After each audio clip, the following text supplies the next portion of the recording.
On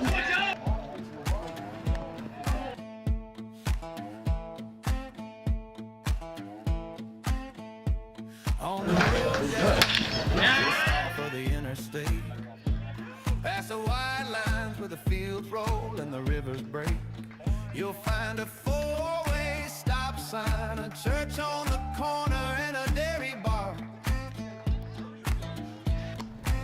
Right in the middle of nowhere, it's the middle of everything I know.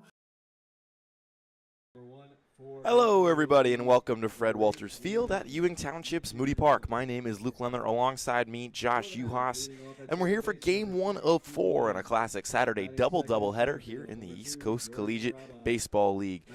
First up, the appetizer of sorts for our four-course meal is the Mercer Mammoths and the Bayshore Dirty Birds. Now, Josh, Mercer been one of the best teams in the league all year so far, what we've seen for these first few weeks. But, you know, they were up 7-0 on this Dirty Birds team, and suddenly the result flipped just a couple nights ago. Yeah, and it shows that really any team in this league has the talent to win any game here. And the Mammoths, they're a top team for a reason. They're going to put that loss behind them and head into this doubleheader with a clean mindset. And they've been one of the strongest teams this season so far, sitting at 11-4 on top of the Liberty Division, and one of the top teams in the league as a whole. And it's on getting these new guys in, especially the high schoolers that they're bringing in that now are in their lineups, and they're getting the new guys all around. And we have a new guy on the mound with Chase Bonner, who's going to be a big add for them. Chase Bonner, Nesh High School, 6A school, pitched in 24 games. He hit .467, but he's here on the mound tonight. I mean, this guy's clearly he's a pretty good weapon on both sides of the ball. Yeah, he's one of those two-way guys committed to Rider University, and we'll see what he has on the mound here. It's the first time we're going to see him pitching here at Moody Park, so it's going to be fun to see a new arm, a righty in a doubleheader. And we'll see how long his leash for this game. When do they go to the bullpen, and can this Dirty Birds offense find that groove that they found the last time on Thursday? We see that there is some power, but it's a little bit inconsistent. We know Ryder Simpson at the top tied for the most home runs in the ECCBL. Chenille Maldonado not playing today, but has some good pieces all around. So we'll see if that offense can get going. They're going to have to if they want to take another win from the Mammoths. The Mercer Mammoths 11-4, just a half game up on the South Jersey Kings in the Liberty Division. Meanwhile, Bayshore tied for last place at 4-12. But like you mentioned, they're on that one-game winning streak, if that's what you want to call it. As Tommy Cameroy is going to lead things off here for for Bayshore. And it should be interesting, like you mentioned, to see that new arm here, because this is a park that takes some getting used to as a hitter, but as a pitcher, it's pretty friendly.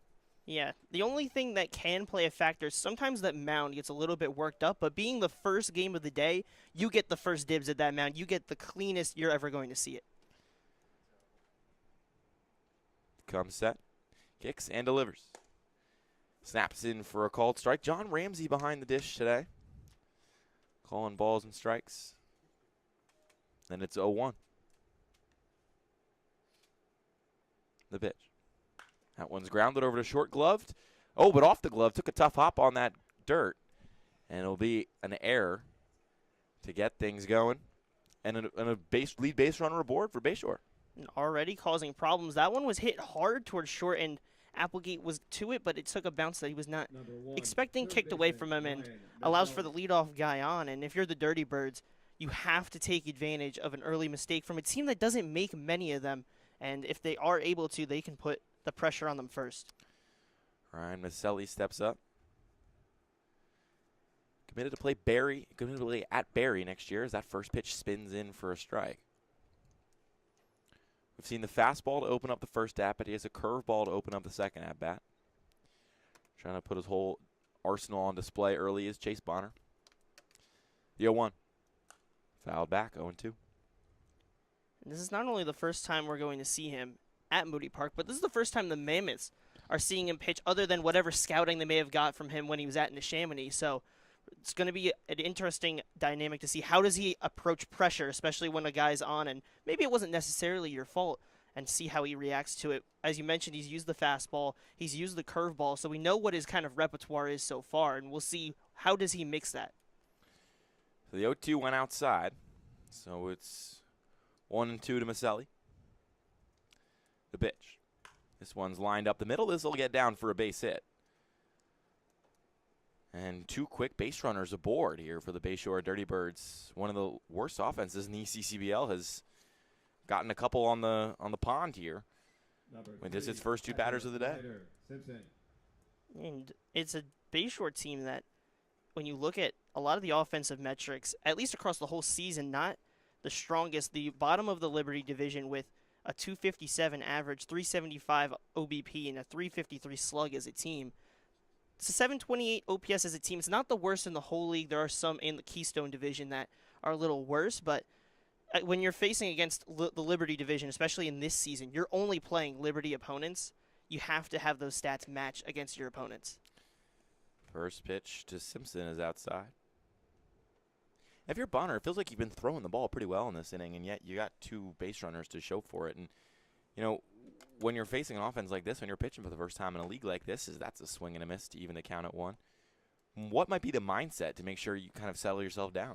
And I think the mindset has to be challenge them. Even though you're going against Ryder Simpson, one of the guys we talked about being a big power bat in this lineup and one of the stronger hitters, you just have to attack him and trust your stuff. It's only going to help your confidence when you get later, especially if you work out of a jam, you know your stuff is good to get out of it.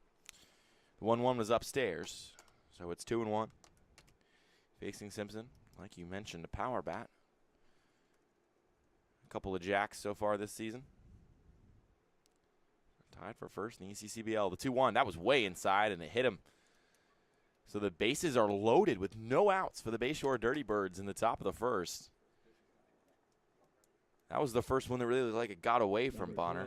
First baseman, Logan.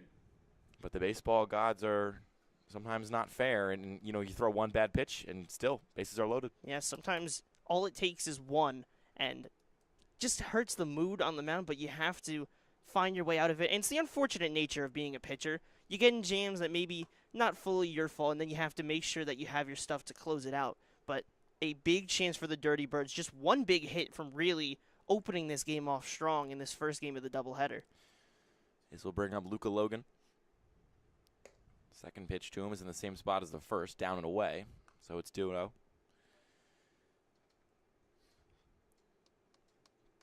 Logan playing up at Utica, New York. He's got 2 RBIs so far this season and 7 hits. The 2-0. That one snaps in for a called strike. He's been a strong bat for them so far this season. In the 45 at-bats, he's had 9 RBIs and a 333 average so far. So one of those guys you want in the lineup, reason he's in that cleanup spot. Another nice curveball, evens the count at 2. Bonner, he showed the heat in the first at-bat, but it seems like he's been relying on that off-speed stuff here. Come set. Bases loaded behind him. 2-2 on the way. That one's popped up and foul. Some early stretching over there in the Mercer bullpen, but it's by a guy with board shorts on, so I don't think he's going in the game anytime soon. Most likely not. But, you know, eventually it's probably going to be getting warm. I'm figuring because it's his first appearance, it's going to be a little bit of a shorter run, and considering this first inning, but depends on how the rest of it follows. And he gets him swinging on the 2-2, so Logan is retired. Bonner picks up his first out as a Mercer Mammoth, and he does it with the bases loaded and nothing on the board. He's got 2 more to go if he wants to get out of this inning without a run. But the double play ball is fully in effect, and you know he had some problem at shortstop with the dirt earlier from Applegate, but this is still the smoothest dirt you're going to get in Moody all day. So anything up the infield could be dangerous. That one's upstairs. Missed against Tufano. Franklin and Marshall.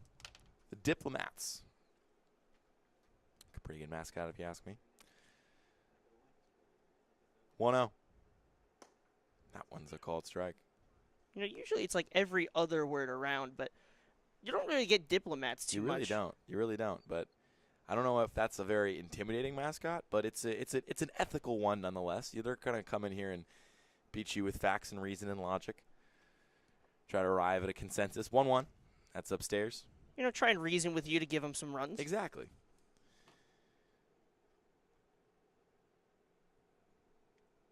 Simpson, Maselli, and Conroy on first, second, and third. 2 balls and a strike to Tufano.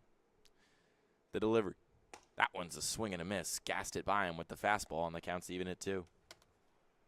And just a guy with a lot of confidence.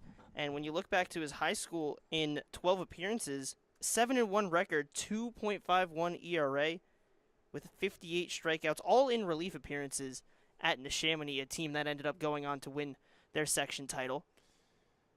2 balls, 2 strikes, the pitch. That one is just low on the fastball. He wanted it. He didn't get it.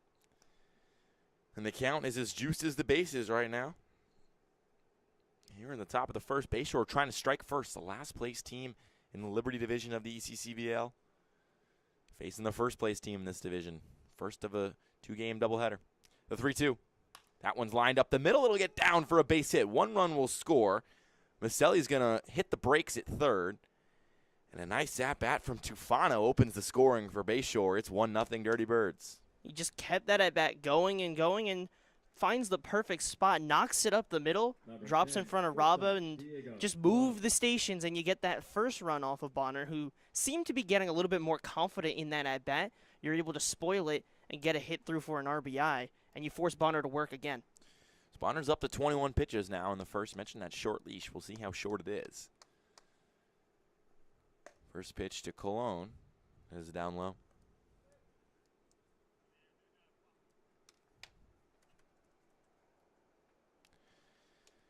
Diego Colon headed to Felician next year. 1-0. That one spins up and doesn't get down. So it's 2-0. And this is where we've seen a lot of ECCBL pitchers sometimes just kind of let go of the rope. When they battle a tough at-bat and they give up a single and they're kind of thinking, man, these efforts might all be for naught. 2-0. That one misses wide. And we're seeing the 3 straight balls here from Bonner. Yeah, sometimes in this league we see you get 1 or 2 balls in a row and it kind of spirals. A couple times this season we've seen 7 balls in a row, or sometimes after you felt in a groove like 2 or 3 like we've seen with Bonner, but it's a good job there to get back in the strike zone. A nice frame job by Clark behind the dish. 3 balls, 1 strike, and an out. Bases loaded. The pitch from Bonner. That one's a swing and a miss. We're seeing he has some good stuff. It's just he has not been able to get as comfortable as he wanted in his first outing, but we're seeing some strong break on his curve, a good mix of the fastball and the breaker. Just in an unfortunate spot here, but it has to get out of it. 3-2. Swing and a lifter into right field. Coming on is Steve. He'll make the catch. The runner will tag from third. The throw home will not be relayed, and it will not be in time. Maselli scores on the tag. It was pretty close there for a second. Maybe if he threw it more to the left of Clark behind the dish, that could have been a play. But Clark had to catch it and kind of swipe across his body. And Steve has a good arm out there and right, but it was deep enough where his throw had to be a little bit more forced and missed a little bit to the side. And that's a productive out for the Dirty Birds, but also the Mammoths will take that as well. It's one of those kind of trade-offs both sides will live with. So that'll bring up Sabino with runners on second and third. He's got an RBI this year, but it's because he got plunked with the bases loaded, and the first pitch to him is there for a called strike.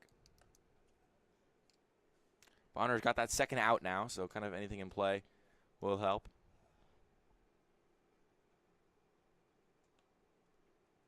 Oh, 1. Outside. This is where, as a starter, you just have to reset. There's no runner on third. It's first and second, 2 down. Your focus can just go straight back to the batter and might help him get more comfortable. 1-1. That one catches the inside corner of the zone.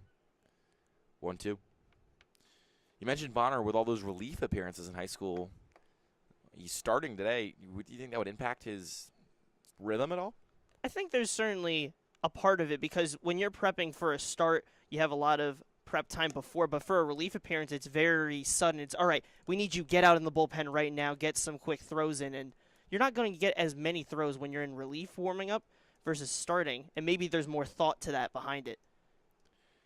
2 balls, 2 strikes, 2 outs. Runners on first and second for Bonner against Sabino. The pitch, swing and a miss. He got him. And the side is retired. 2 runs, 2 hits, 2 men left. The Bayshore Dirty Birds strike first against the 11-4 Mercer Mammoths. We'll be right back after this. An error and 2 left.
Hello, everybody, and welcome back to Moody Park. We saw the Bayshore Dirty Birds, who are last in the Liberty Division, strike first in the top of this opening frame. They lead 2-0 after a pair of hits and a costly error. I had Chase Bonner struggling from behind, and now we're going to turn to Peter Nolan on the mound for the Dirty Birds. Committed to play baseball at Pittsburgh next year as a shortstop and a right-handed pitcher in high school. Came from St. Rose, where as a senior he hit .444 with a .762 slugging percentage while tallying 81 total strikeouts over the entire season. His first pitch to Williams is foul back. And a lot of work in his high school career, and obviously, as you mentioned, 81 strikeouts. One of those guys where two-way was also a shortstop there and hit well in his career, so he's going to provide a lot of quality, whether it's from the hitting side or the pitching side for Pitt. 0-1 upstairs. So it's going to be 1-1. And, you know, he had a great senior season. And he was going over 90 in a lot of his outings, but last outing as a senior, last outing in high school, he gave up 8 hits and 3 earned runs in 3 innings. 6 earned runs, excuse me, in 3 innings. There's a swing and a miss there to make it 1-2. That's going to leave a tough taste in your mouth when that's the end of your high school career. Yeah, and that's always the thing that hurts is if you end up losing, it hurts the most because when you're the kind of ace or the guy on the staff, you know you're going out on the mound, and you know maybe it's certainly not anything to say of what you're doing. As he gets a looking strikeout there on Williams, fastball caught the bottom of the zone. So he's off to a pretty good start here for all the mean and nasty things we're up here saying about him. Well, he's a really good and interesting arm, and it's going to be the first time that we see him here. He actually pitched against another ECCBL member in Noah Hines in that game that we were talking about. That was against Ranny. Now, Noah Hines was in relief, and Peter Nolan was the starter, but, I mean, going 94 pitches in a big game like that still is a lot to show. First pitch to Raba was fouled back. Jaden Raba on the South Jersey Kings last year made his way over to the Mercer Mammoths this year. The 0-1. That one skips away in the dirt. And, I mean, with dominant starter seasons, I've seen before at my high school, Hunterdon Central, we had a guy, Kyle McCoy, who ended up going to Maryland and then is in the Reds minor league system. He had a point. He had not allowed a run, an earned run, or I think he allowed only one up to the state title game against Howell, and Howell put up 6 on him. Yeah. It's the perils of high school pitching. It's a 2-1 count against Raba. Here's the offering. One's lined over to third and over the third baseman's glove. So Raba will reach safely. He's been on a pretty good hitting run as of late. Since June 11th, he's had 1 or less hit in just 3 games, but he's tallied 2 or more in 5. He's really come alive, and he's one of those top bats, one of the Mercer guys on Carabelli's squad, and he's been really strong. He was a Jersey Baseball Nation player of the game the last time that we had seen the Mercer Mammoths, so really coming into form, and it's exactly what the Mammoths need to continue their strong push. Bonner's up at the plate now in that 3-hole, despite also being on the mound. Like we said, he can go both ways as well. But he fouls the first pitch off, so it's 0-1.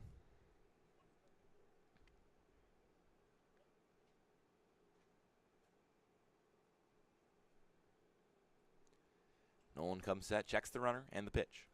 Missed outside on the curve. 1-1.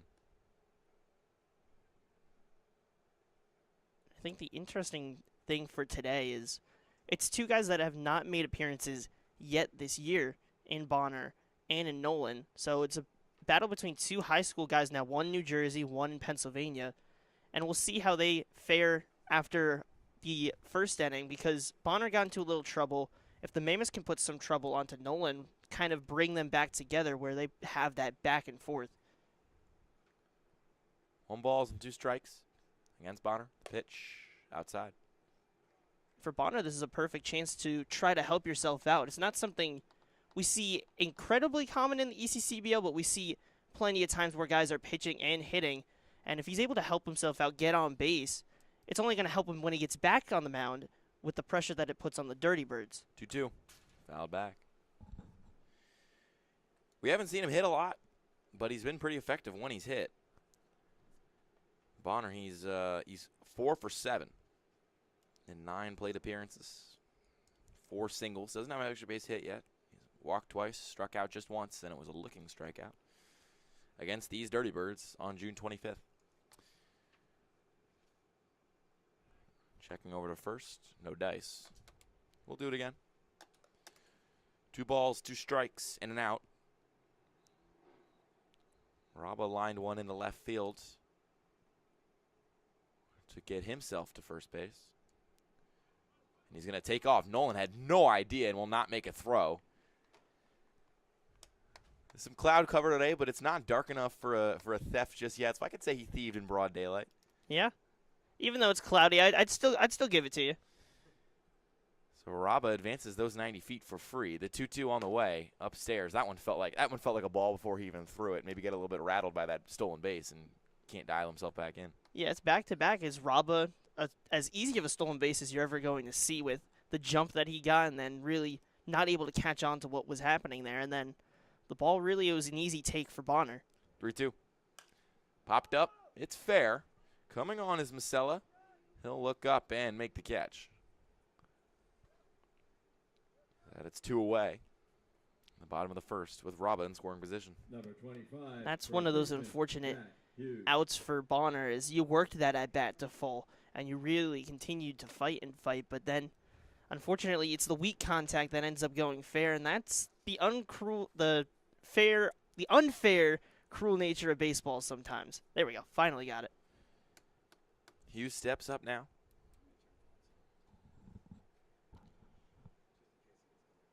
He's got 14 hits this season. That one's upstairs. 1-0. Hitting .311. An all-star for this very team last year. No relation to the New Jersey Devils star as far as I know. 1-0. That one's fouled back. I mean, it may not be related by blood, but still the winning nature of having clutch moments. We've seen a big home run from Jack Hughes late in games before this season.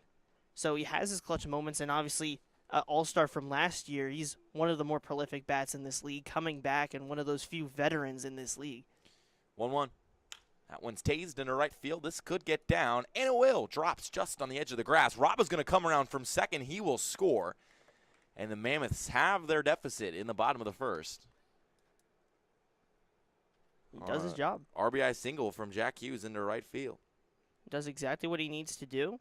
Drops it out into right field. Gets it far enough to drop, but close enough to where it gives Rabba enough time. And Rabba, with some good speed and a good round of third, made it easy for him to come in to score. Rabba read that well the whole way. And so now there's one on the board for Mercer with Bonner at the dish. First pitch from Nolan. Low. 1-0.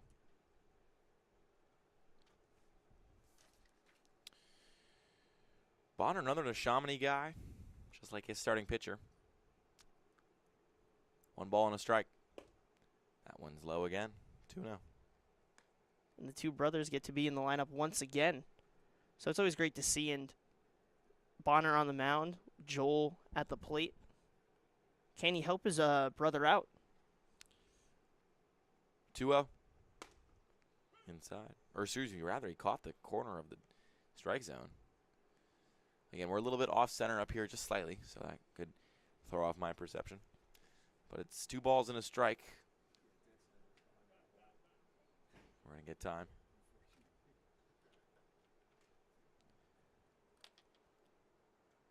Joel Bonner, 31 games played last year, or this past spring, I should say, for Kutztown. Hit 190. He's already hitting better this year in the ECCBL. 2-1.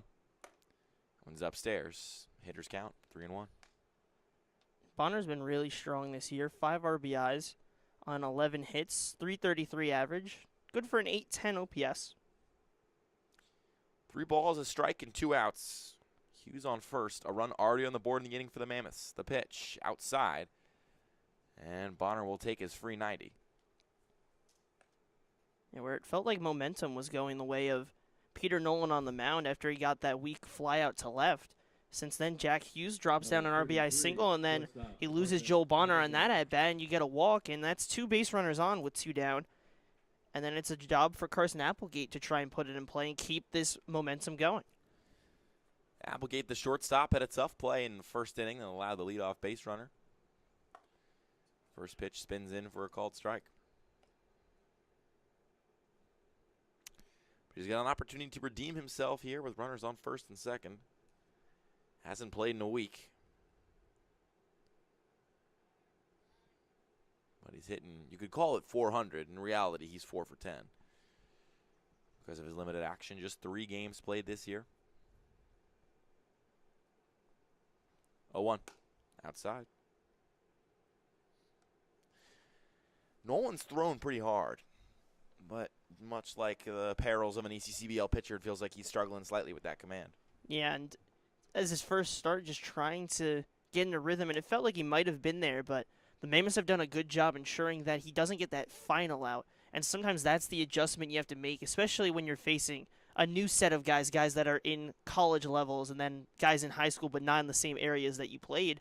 You have to find that different strikeout stuff. This one's lined into left center. It'll get down for a base hit. Coming around to score is Hughes. Bonner will dig in for third, and digging in for second is Applegate. Shortstop redeems himself after the first inning error, and we're all tied at 2 here at Moody Park. Well hit from Carson Applegate, and that's his second double of the year.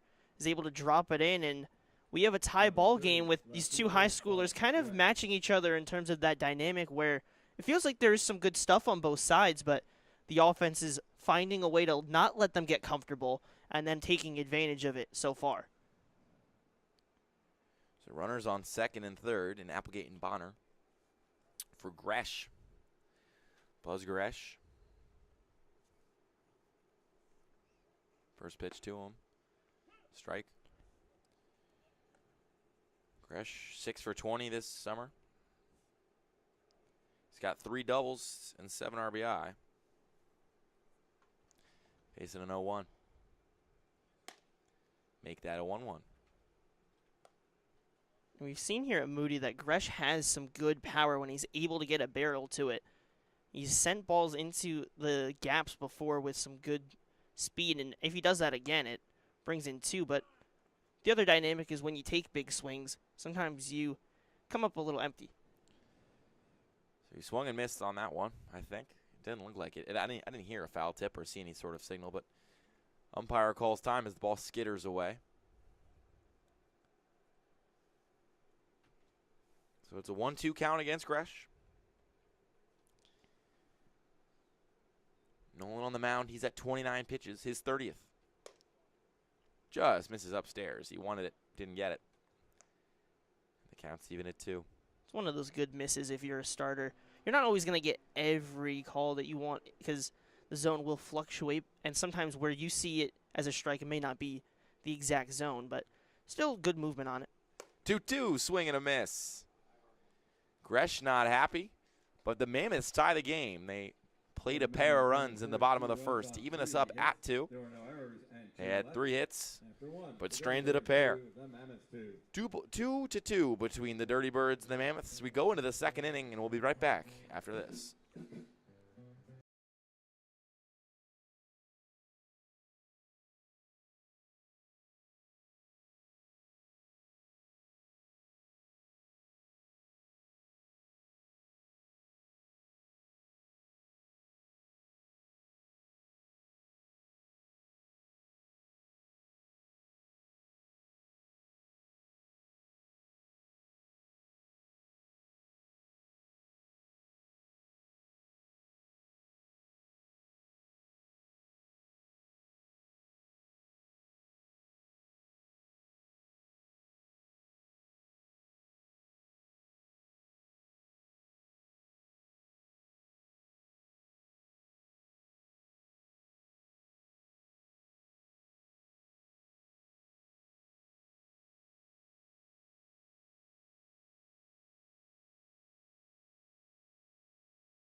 Hello and welcome back to Moody Park, top of the second.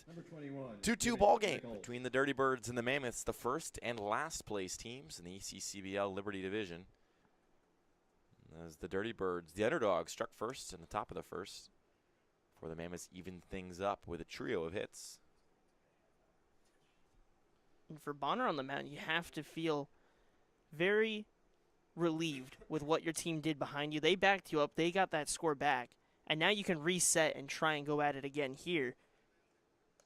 But both sides being productive and getting those guys that they're getting on base around to score.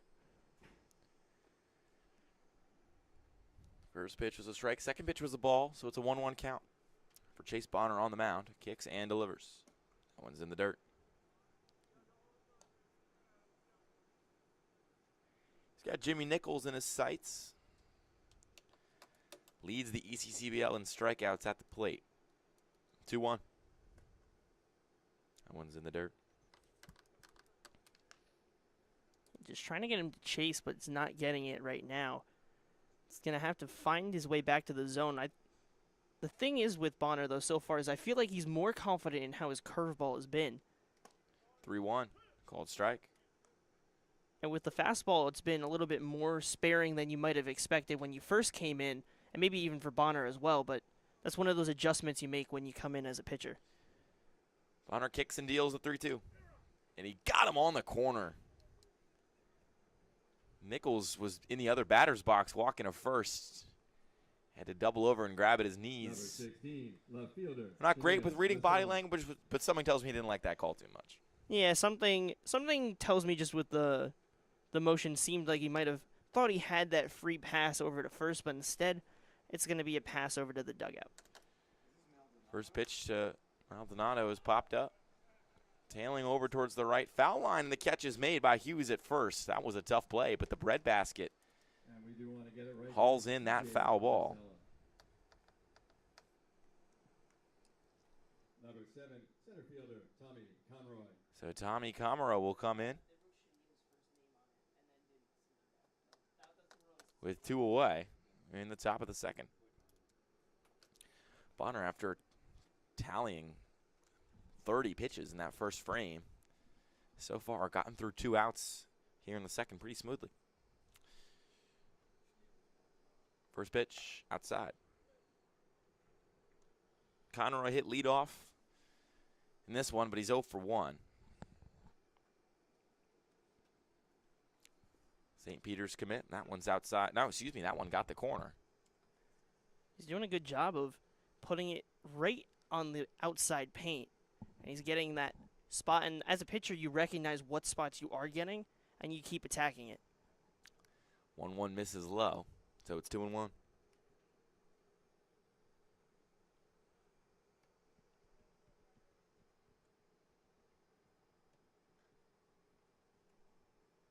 Two balls and a strike on the way. Swing and a foul ball.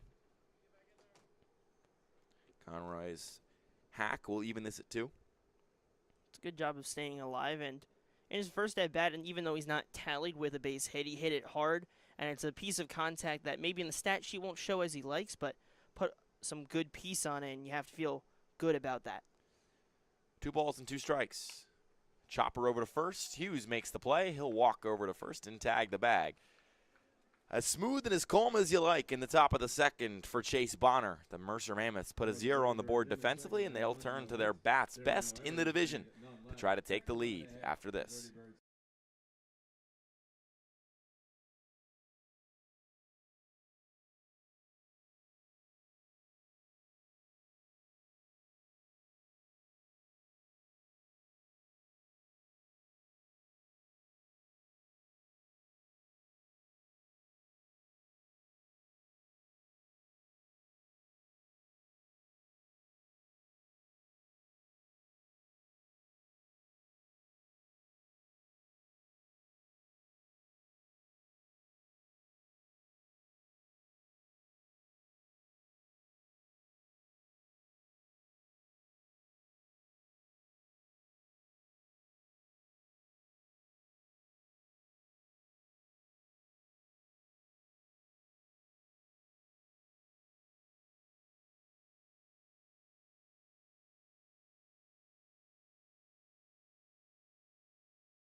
Back with you here at Moody Park. Lights are on, but it is 11:06 in the morning. Tells you the kind of cloud cover we've had. Luke Lendler, John Yuhas to my right.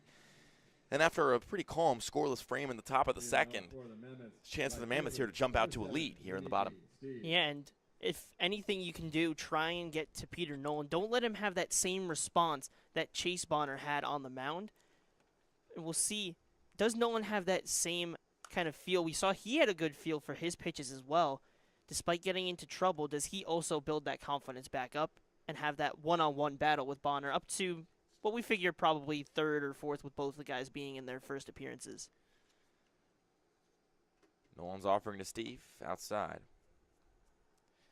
Steve fouled the first one off, so it's 1-1.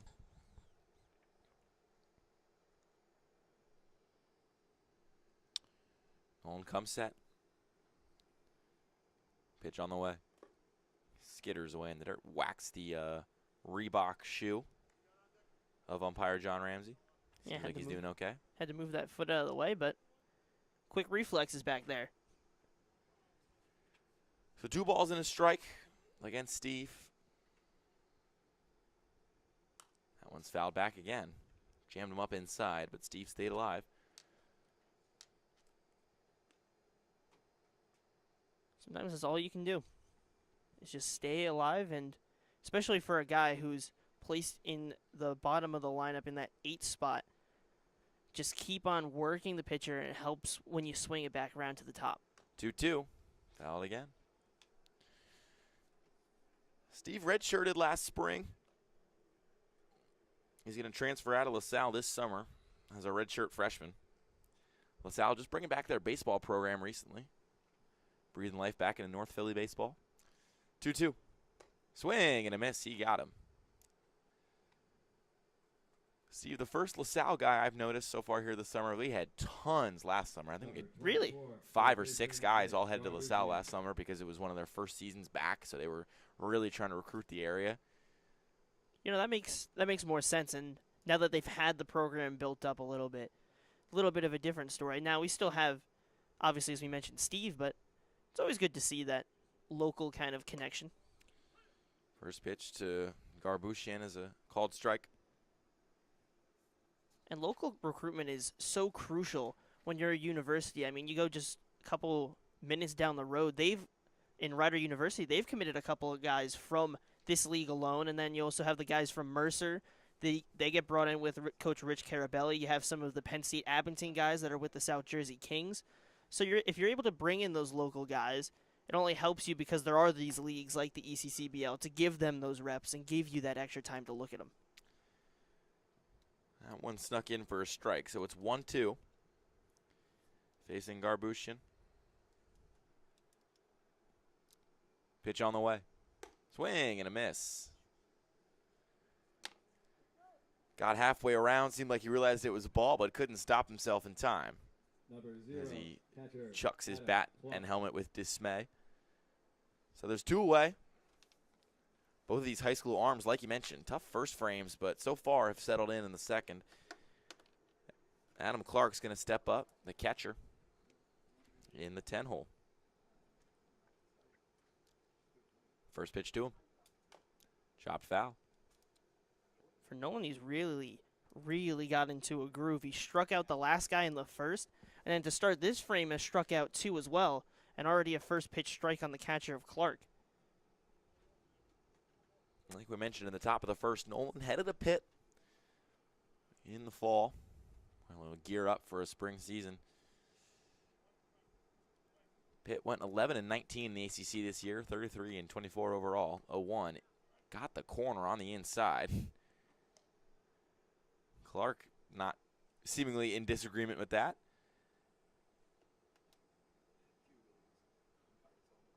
Oh, 2. That one's way out. Pitt, viewed by many as a NCAA tournament team for much of the season, kind of fell apart down the stretch and therefore did not play postseason baseball. 1-2 from Nolan. Swing and a liner into right. This will get down for a base hit. So Clark is aboard. And Nolan's 1-2-3 inning feels like a distant memory of the past.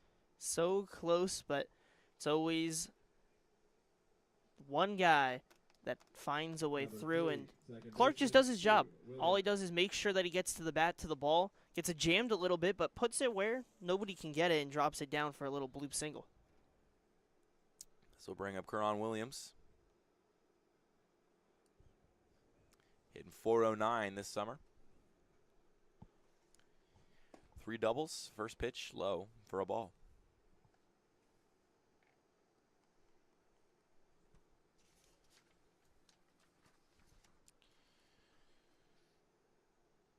Nolan checks the runner. That one misses low again. Nolan's on 47 pitches, but we talked about in high school, he went over 90 in all but one appearance. Shows you longevity is not a problem with him. Runner on first, 2-0. Dirt again. Runner's going to take off. The throw down, not in time, into the outfield, and turning for third is Clark. He'll get there standing. Looked like Simpson didn't really have cover on second when he fired it from home. Yeah, and kind of getting over there late was Cologne. Getting into the outfield was the ball, and getting over to third was Clark. So all of a sudden, 90 feet from the lead are the Mercer Mammoths. the unfortunate thing there, it was a bit of a hesitation because the ball in the dirt, he finds it, doesn't throw it immediately, and it was a good run from the runner of Clark, and then because of that, the throw ends up getting away, and Clark stands on third, and then a walk puts that runner on first, and you have guys on the corners causing problems for the starter. So Karan walks with Clark at third. This will bring up Jordan Raba. Region 19 JUCO Player of the Year. He was the tournament MVP. Went 10 for 15 with 10 RBI at Mercer County Community College last spring. Heading to St. Bonaventure, just committed, as that one is slapped into left field. It's carrying for Masella towards the foul line. He'll make the catch, and the side is retired. No runs, one hit, 2 men left. The Mercer Mammoths can't take the lead, and then we move to the third here at Moody.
Back with you here at Moody Park.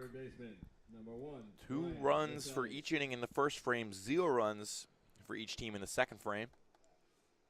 And now we're back to the third with the Bayshore Dirty Birds. Chance to take the lead. First pitch chopped over to third and foul. Still out there, still dealing is Bonner. We mentioned we might see a short release from him coming from the bullpen in high school, but he's out here for inning number 3. Perhaps due in some part to his efficient second frame. Yeah, I mean, going 1, 2, 3, you strike out the first guy, you get an easy pop out, and then an easy unassisted ground out to first. Not only made his job easy, but also helped his defense out, and he keeps attacking. 1-0 rolled over to Applegate. He'll glove it and make the throw across the diamond. And there's one away. 4th straight batter retired for Bonner. Induced weak contact towards short, made it an easy play again. And we talked about how his stuff was really strong in that first inning, despite the trouble that he got put into and what the Dirty Birds were able to do. But we're seeing now that once he's getting that clean inning to work with, he got that 1, 2, 3, and he gets a quick out here and is looking very comfortable with his mix. First pitch to Maselli, outside. Excuse me, Simpson.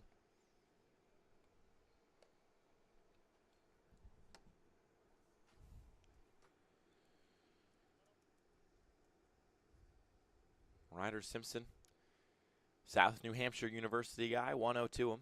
Outside again, same spot. He's shown some power, and by ECCBL standards, 2 home runs is plenty of power.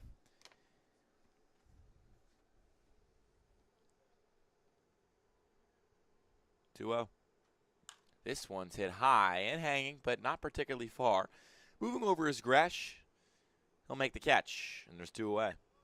He just missed it. You can see the loft he got under that ball, but that tiny bit under it, that changes it from what could have been an extra base hit or a home run, like a double or a triple or a home run, turns into a flyout.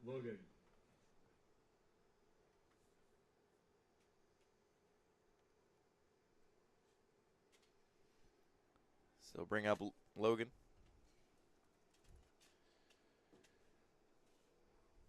First pitch to him. Called strike. Luca Logan 0 for 1. One of Bonner's retirees in that first frame. That one misses outside, 1-1.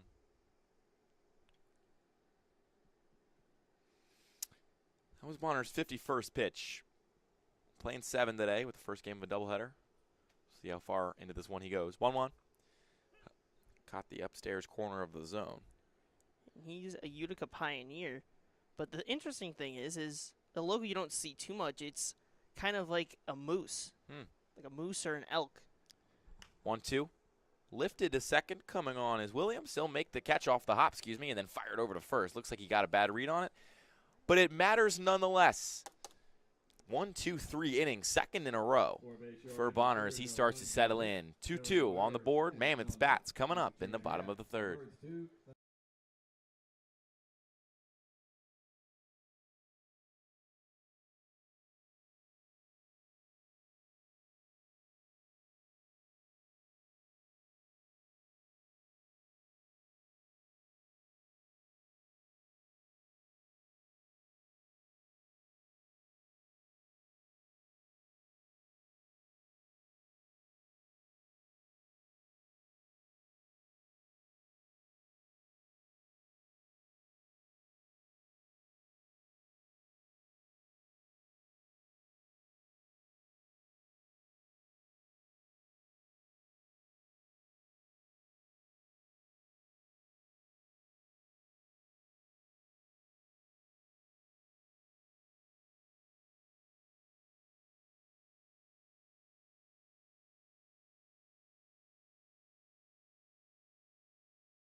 Back with you here at Moody Park. Luke Lendler, Josh Yuhas to my right. And what has been, after what looked to be a high-scoring game in the first frame, has clearly turned into a pitcher's duel. A couple of nice innings from Bonner. One nice frame from Nolan. And he comes up to the mound again in the bottom of the third, trying to cruise along. First pitch of the inning is outside. Got a pitcher on pitcher here between Nolan and Bonner. Like we mentioned, though, Bonner can really swing it. Hit .469 in high school. 1-0. Misses low. And this is the chance for the Mammoths if you want to break it through. Bonner's been comfortable on the mound back-to-back 1, 2, 3 innings. And if you can help yourself at the plate get it started, or the guys behind you, and Jack Hughes and your brother Joel Bonner. 2-0. Lifted and dropping in to center field for a base hit. So Chase Bonner is aboard.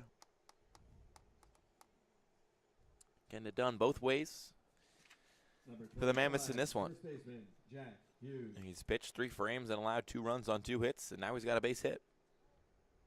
It's a change from what we've seen so far with Logan, because he's been able to get the first guy out in both innings. He struck out Q Williams to start the first. He struck out Steve to start the second, but Bonner changes that trend and gets on base with a single, and maybe he can start the rally and get this Mammoths offense back going, which is an offense that Jordan Raba, in his postgame, when he talked as the Jersey Baseball Nation player of the game for that day, he talked about how this Mercer Mammoths team sometimes struggles to get going and almost how they kind of get started 30 to 40 minutes into a game.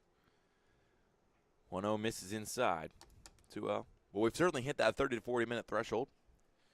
Almost an hour into this one, so if now's the time for them to wake up, it might be now. Bonner hops out to his lead on first. Nolan checks him and then stares down Hughes. 2-0. Up high. That was Nolan's 56th pitch. Starter in high school. Went 85 plus deep in literally every single appearance. Went 90 deep in all but one. But maybe the competition increases and wearing the arm out. 3-0. Called strike. The Mammoths doing exactly their job to make sure that they're making these at-bats tough for him. Not that he can't go far and that he can't survive. And as we mentioned, the arm that Nolan has, he's able to get that extended length. And especially in high school, where it's 7 innings, to continue to get that length is incredibly important. 3-1 is popped up on the edge of the infield grass, and making the catch is Sabino. And there's one away. Number 34. Hughes just got under that one a bit too much. Made an easy play for Sabino over at second. So he's retired, and that'll bring up Joel Bonner with his brother 90 feet away on first. See if these two can continue to do some damage for this Mercer lineup. Nolan's pitch. Nice curveball, drops in for a strike. There's a chance, a rare chance for guys in this league that are brothers to try and work together to start the rally. Chase got on first, and if Joel can get a base hit, can really help that momentum going. And if it's the right hit, depending on the speed that Bonner's able to show, it could end up producing a run. 1 ball and 1 strike. Facing Joel Bonner with his brother Chase on first. Here's the pitch. Swing and a miss.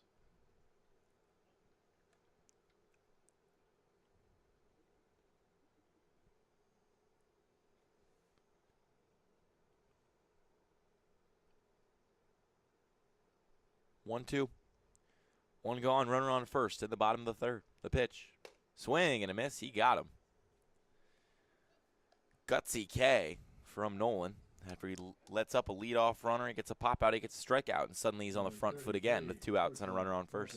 He's really got into a groove. He's comfortable there on the mound now, and we're seeing 2 starters that are really getting going. And at Moody Park the last couple days, we've seen starters going back and forth and really matching each other early in these games.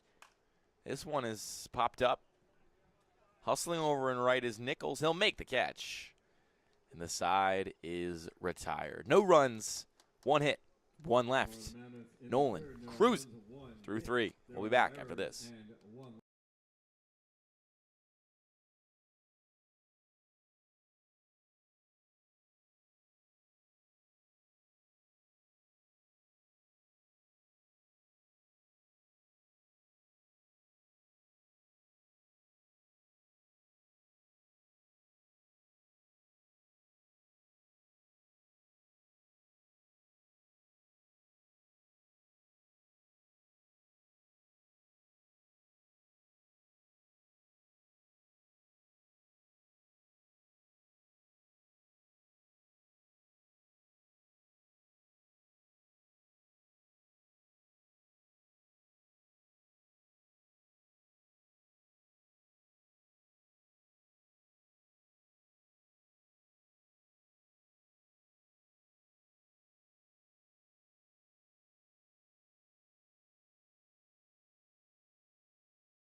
Back with you here at Moody Park, a high-scoring first frame, back-to-back scoreless frames for both of these teams as it's a 2-2 game in the top of the 4th. Remember, we're only playing 7 because it's the first game of one of those classic double headers here in the ECCBL. One of those icons of this league. Truly.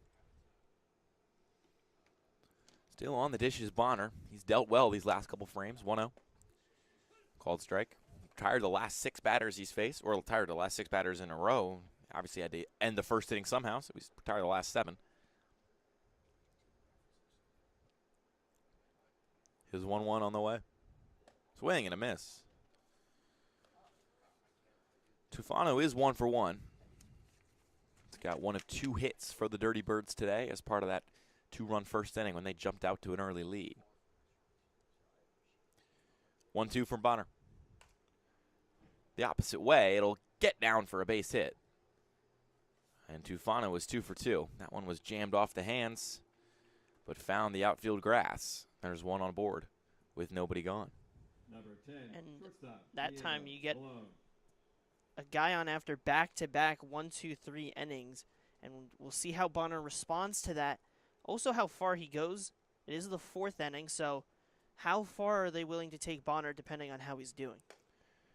First pitch to Cologne is upstairs.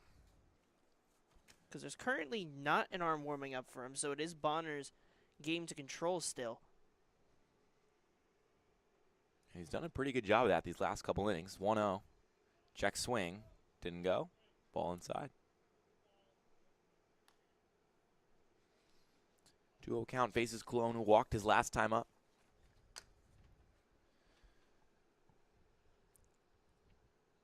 Bonner gets the signal. Comes set, kicks, and delivers. Upstairs, 3-0. He's got to find a way to get back into this count. You don't want to lose Cologne and have back-to-back base runners. At least force Cologne to have to earn it and get it on base, but you're going to have to get it into the zone and attack him with a fastball, which we've seen his control be good at sometimes and not as strong at others. 3-0 swinging. That's a pop-up that Williams will just get under and catch. Not too sure. Dirty Birds head coach Aaron McHugh is going to love a 3-0 swing infield pop-up. Yeah, it's not the most ideal, and it's one of those unwritten things kind of where usually you want to leave it at a 3-0, but it's a dynamic that we've talked with coaches, and it's a little bit different in this league especially when we talked with South Jersey Kings coach Tyler Kimmick. He talked about how he wants those guys swinging in those counts. Obviously, every coach is going to have a different feel on that, but in this league, it's a little unique, but I feel like there you had the momentum of 3 straight balls where he was not looking as comfortable as before, and you kind of gave him that window to getting out. Now Sabino comes to the dish. He's 0 for 1 today.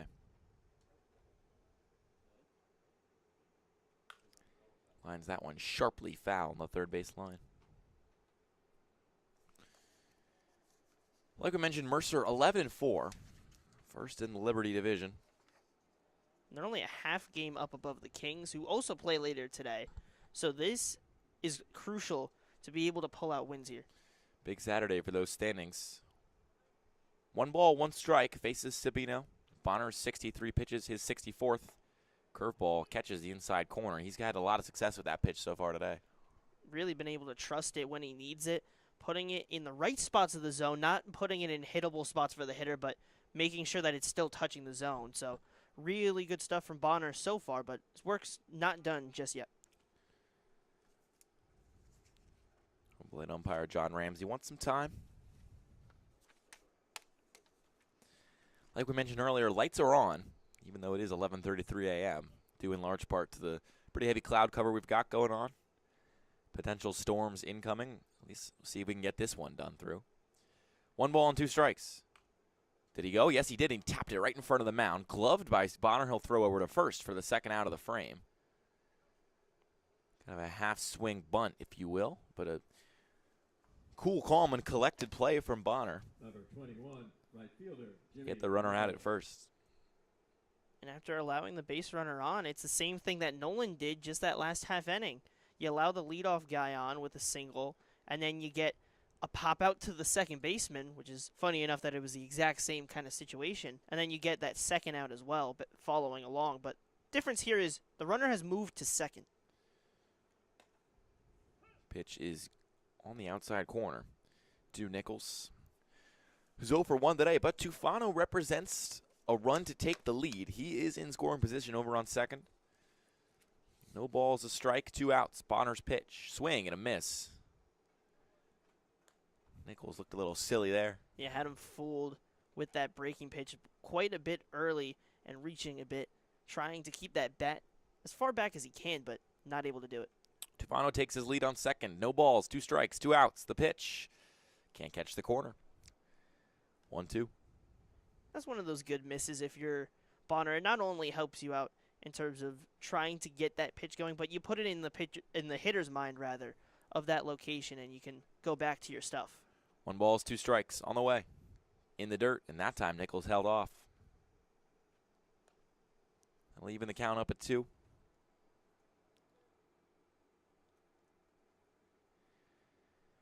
Jeremy Nichols has the most strikeouts at the plate in the ECCBL.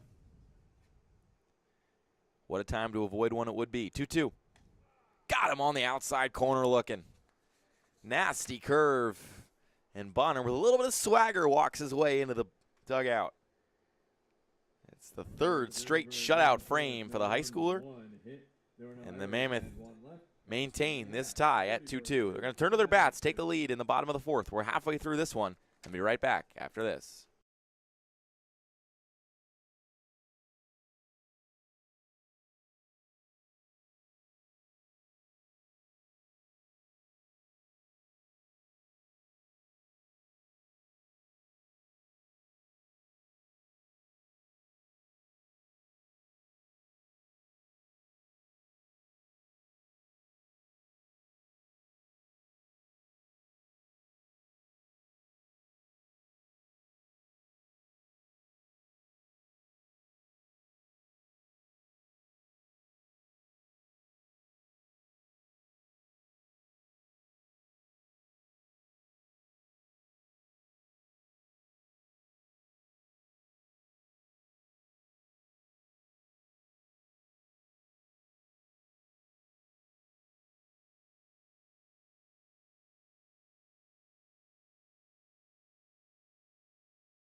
third straight shutout frame for Bonner on the mound for Mercer, and now they turn to their bats. Try to take a lead here in the bottom of the fourth.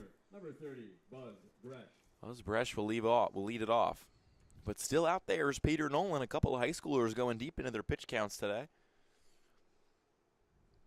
As the two teams trying to keep victory and stave off any potential rain. 1-0 is upstairs. Excuse me, the 0-0 is upstairs for a 1-0.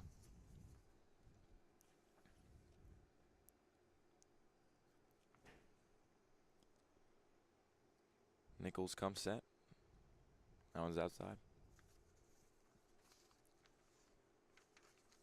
Where there was a run where Moody Park was coming alive with homers and hard hit balls the last couple games, at least to start them out the early half of the inning, like the up to probably the 5th, 6th inning, we've seen really good work from these starting pitchers as they're starting to get comfortable in this season.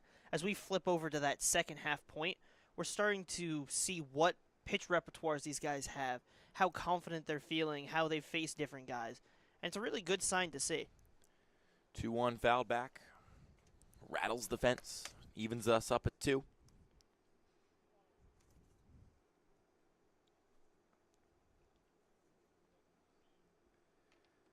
Gresh struck out his last time up. The 2-2. Strikes out again. This time looking. Nice pitch from Nolan. And the Dirty Birds go around the horn in celebration. Peter Nolan. Number 7, right fielder, We've talked at length about his stamina in high school and how he would go late into games. He looks like he's just kind of getting better with every frame. And that's a sign of a good pitcher, is that not only when you're good when you're starting, when you have the most energy you're going to have in a start, but also later when you're worked, when you have a lot of pitches on your plate. And we've seen a lot, especially from that first inning, had a lot of work to get through. But to have that stuff still late in your outing shows what kind of pitch you are. And the great ones find ways to fight through those late half of the innings and still have their great stuff. First pitch to Steve is upstairs. Second pitch to Steve is outside. Excuse me, catches the outside corner. So it's 1-1. Zanicki Steve. 1-1 to him. That one clipped his elbow, and that's why they wear the guards. He'll take the free 90 feet, and then there's a runner aboard for Mercer in the bottom of the fourth.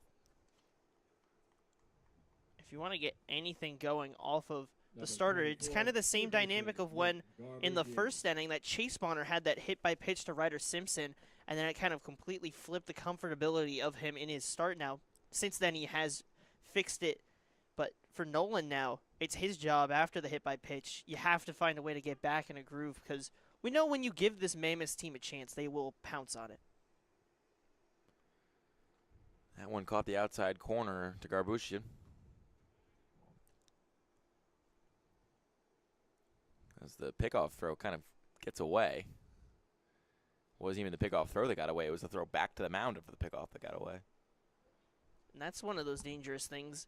Luckily, didn't end up moving forward, but very dangerous when you're having loose throws out in the infield. 0-1 to Garbushian. Nolan comes set and kicks and delivers. Swing and a miss. Garbushian wanted all that one.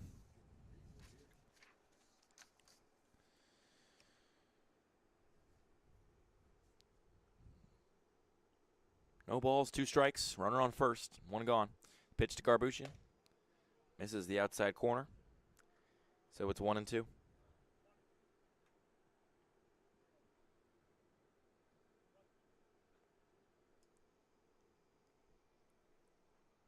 Hopping around at first over there is Steve. 1-2.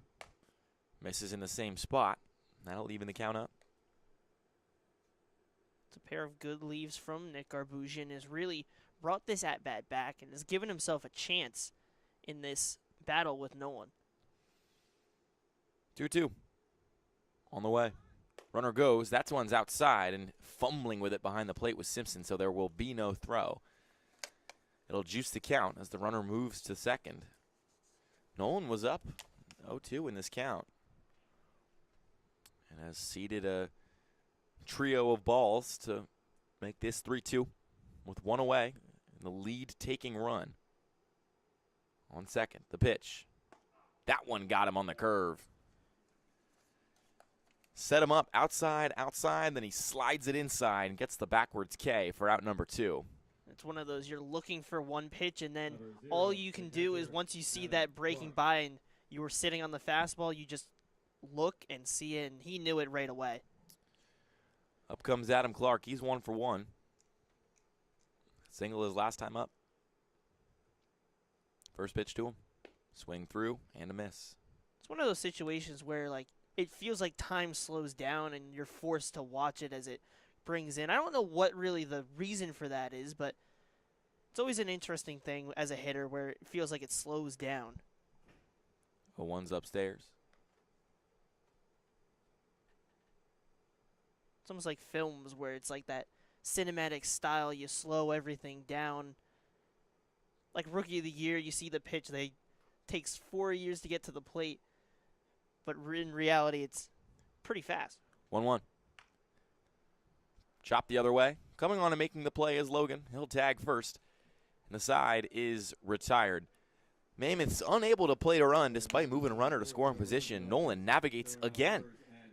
It's 3 straight scoreless frames for him. We've got a pitcher's duel at Moody Park, and we'll be right back with the 5th after this.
Back with you here at Moody Park for the top of the 5th. We got a new arm on the mound, Mateo Menino.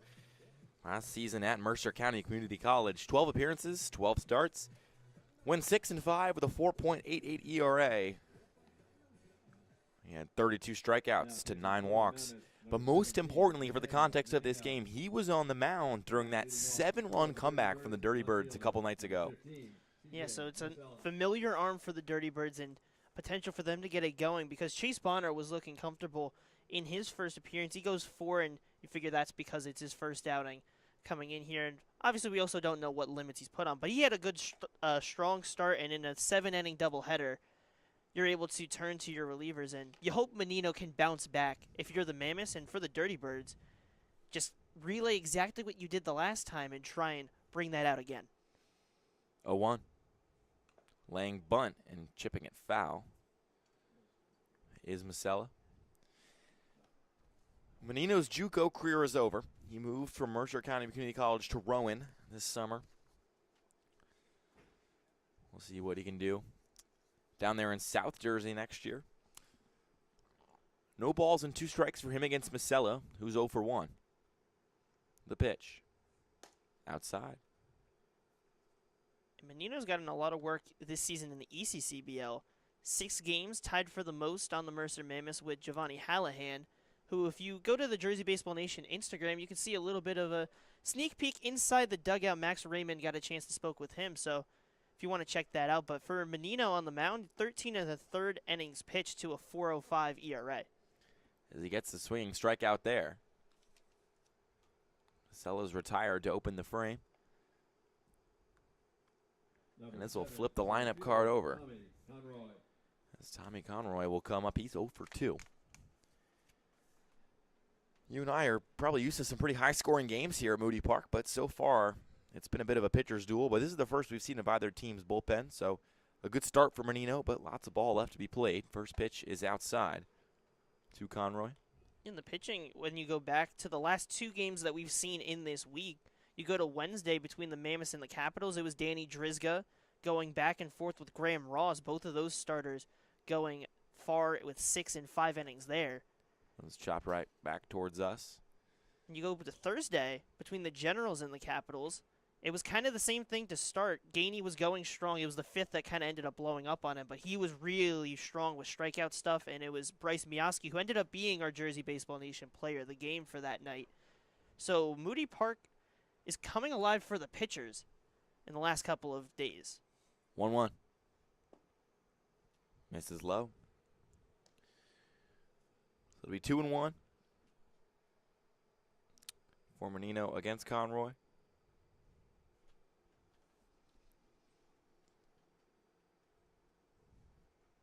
Menino comes set. Kicks and delivers. Fastball called strike.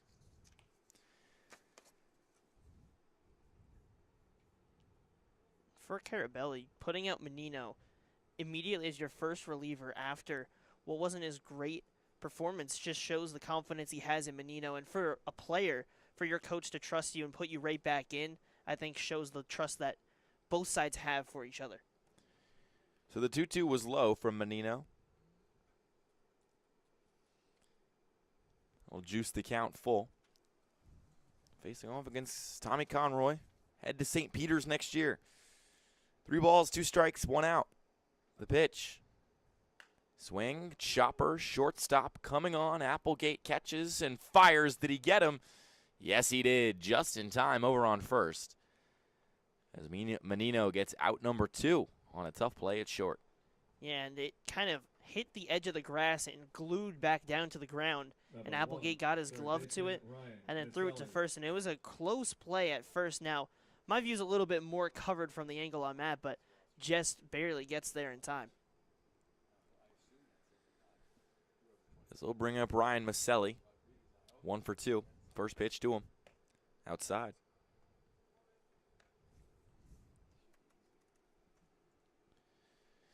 Maselli headed to Barry next year. Another local university. Lots of East Coast guys. That's why they call this the East Coast Collegiate Baseball League. 1-0. Swing and a miss. You're pulling a lot of the guys from the southern Jersey area and a little bit of the PA side as well, especially with the Keystone Division being a PA-centric one. But some of the guys in this Liberty Division also from the more eastern part of Pennsylvania, putting it close to Moody Park here. 1-1 is fouled back into the parking lot. Potentially towards a couple naive cars who decided to park a little too close to the field, but I haven't heard any car alarms yet. Yeah, not So today. they might be doing okay back there. But last game, actually, there was a car that did get hit. Moment of silence for that one. 1-2. Quick moment, and that one's outside. It'll even the count.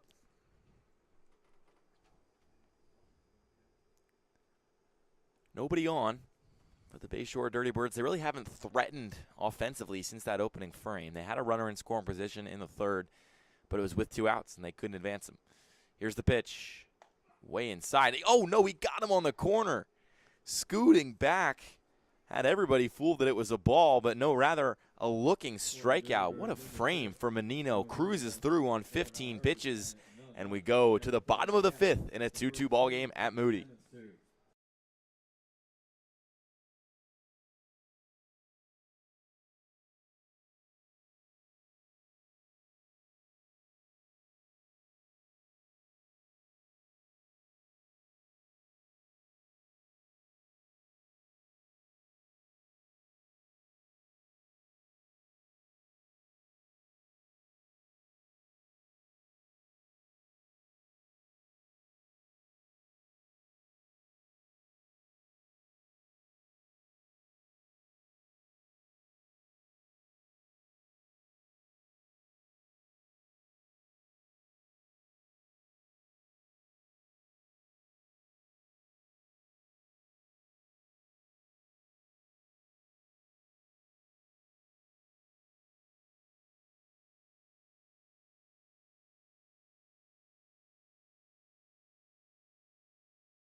Back with you here at Moody Park. Luke Lendler, Josh Yuhas to my right. What has been a wire-to-wire tied game, basically. I mean, obviously jumping out to an early lead with the Dirty Birds, but about as quick as you can respond. The Mercer Mammoths responded, tied at 2, and since then it's been scoreless frame after scoreless frame, and Peter Nolan is still out there for Bayshore. His first pitch of the 5th. Fastball high.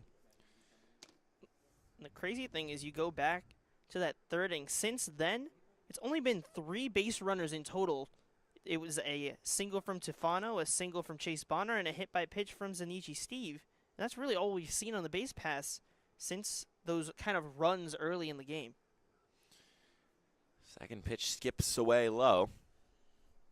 It'll be 2 balls and no strikes. Nolan comes set. He got no action over there in the Bayshore pen. 2-0. Dirt again. As we've talked about at length with Peter Nolan, he has the stuff to go long. It is very interesting, though, because a lot of the guys this year so far in the ECCBL, in their first appearances, the coaches like to keep them short, but for Peter Nolan, they're giving him full trust to keep going. That one missed high.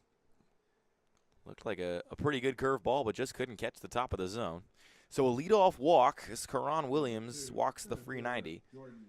And Jordan Raba will come up. An all-star last year with the South Jersey Kings. His Mercer Community College coach, Rich Carabelli, was able to tell him to come on over to the Mercer Mammoths this summer. As the runner's going to go, they tried to hit and run, and Raba fouled it back. Raba was the Jersey Baseball Nation Player of the Week earlier this week. And also earlier this week, congratulations to him, committed to St. Bonaventure. Yeah, it's a big nice little thing. A10 advance for him. You know, coming from the community college level, you got to find a home in D1, and he goes up to the A10, which is a decent mid-major conference. Yeah, and we've seen mid-majors make their kind of noise, especially when you go to that NCAA tournament, even conference tournaments, very competitive levels in the mid-major of baseball. And it's been growing over the last couple years, and exciting to see Raba join that party. The 0-1 does catch the corner, though, so it's 0-2 after the foul ball.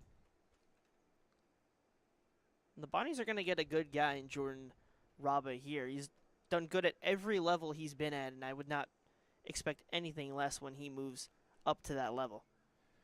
Just trying to keep Karan Williams over there and honest at first. Raba is 1 for 2. Had a single, and that one misses outside. So it'll be 1 and 2 on the board.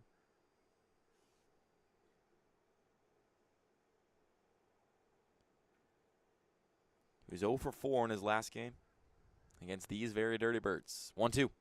That one's fouled back, slapping the fence, shaking our camera, but keeping it pretty stable.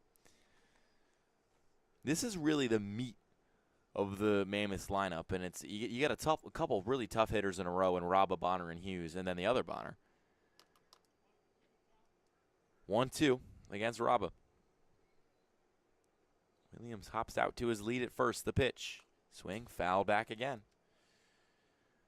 Nolan's the 88 pitches. He's really working the inside here. You feel like you might see something coming outside trying to set him up? Yeah, I think he's trying to keep him at bay. I'm not sure, though, because I don't know if he wants to let Raba get his hands extended because he's got some good reach, and there's that gap between short and third that he could poke it through. 1-2. It's in there for a called strike 3. The throw down to second is not in time. So the runner advances. Raba watched it drop in. 1 away, but the lead-taking run in scoring position for Mercer. Ron Williams over at second. And this will bring up Chase Bonner in the game at DH after pitching the first 4 frames of this one and doing an admirable job for a high schooler. He is headed to Ryder just down the road next year. He's 1 for 2 today. That one's fouled back.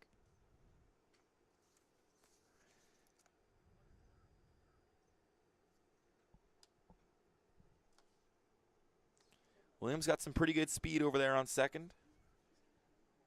He's got 8 stolen bases to his name. Excuse me, make it 9 with that one earlier in the frame. So 9 stolen bases, 0-1. This one's rolled over into the gap in the middle of the infield. It'll get out for a base hit. Williams will round third and come in to score. The throw will not be in time, and the Mercer Mammoths have the lead in the bottom of the 5th. That's what you need the top of your lineup to do, and they did exactly that. And Chase Bonner is one of those high school guys that has stepped in and made their mark, started on the mound, 4 innings of work, and then you help yourself out and your reliever out by coming in with that RBI single. And a good job from Q Williams because he got that stolen base before. That set him up to have the ability to come around and score. So the Mammoths do a good job of manufacturing a run and a good piece of hitting from Chase Bonner.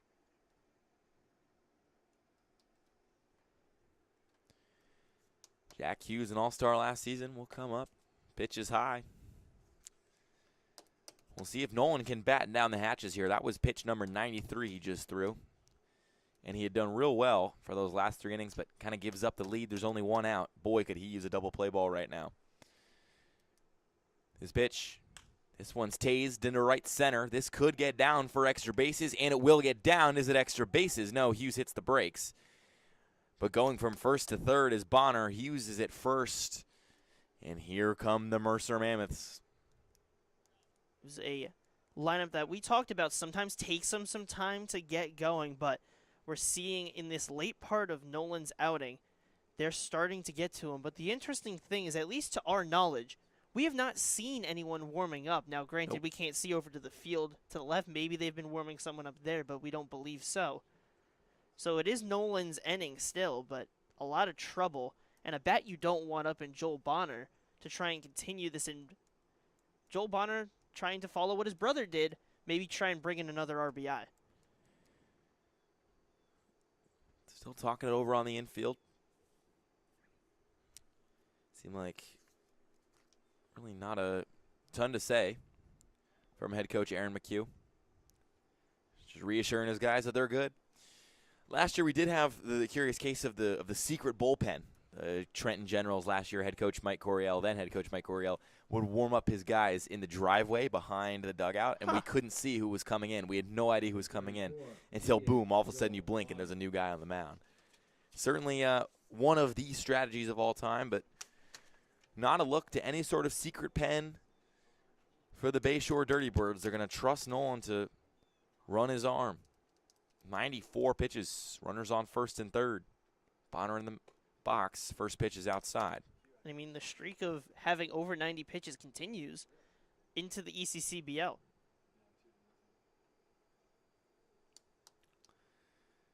Hughes on first. Pitch. That one drops in, but the ball gets away, and Hughes will advance from first to second. So that takes away the double play ball, which is a tough break when you only got one on the board. And now there's runners on second and third against Joel Bonner with his brother Chase Bonner, 90 feet from making this a 4-2 game. 1-1. Dirt again.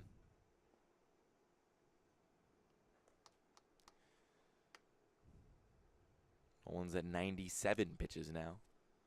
We're starting to see that where it's not exactly as perfect of stuff and location, and the Mammoths are taking full advantage. Infield in, 2-1. Called strike on the fastball.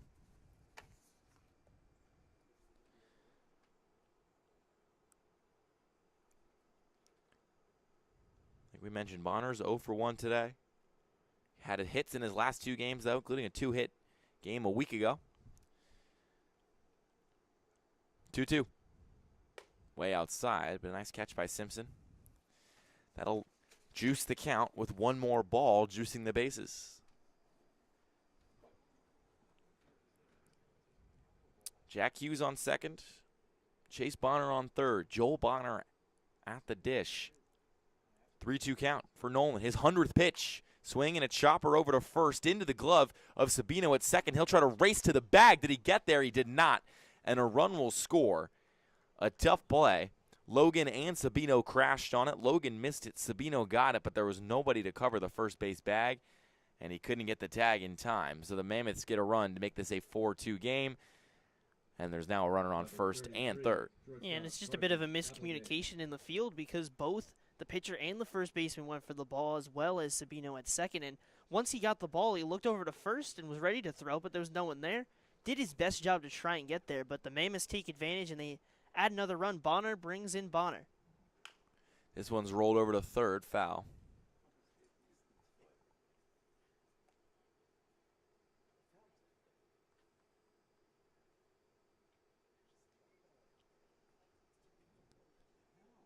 No balls, a strike, and just one out. Applegate is 1 for 2. He's at the plate. The pitch. Fouled back.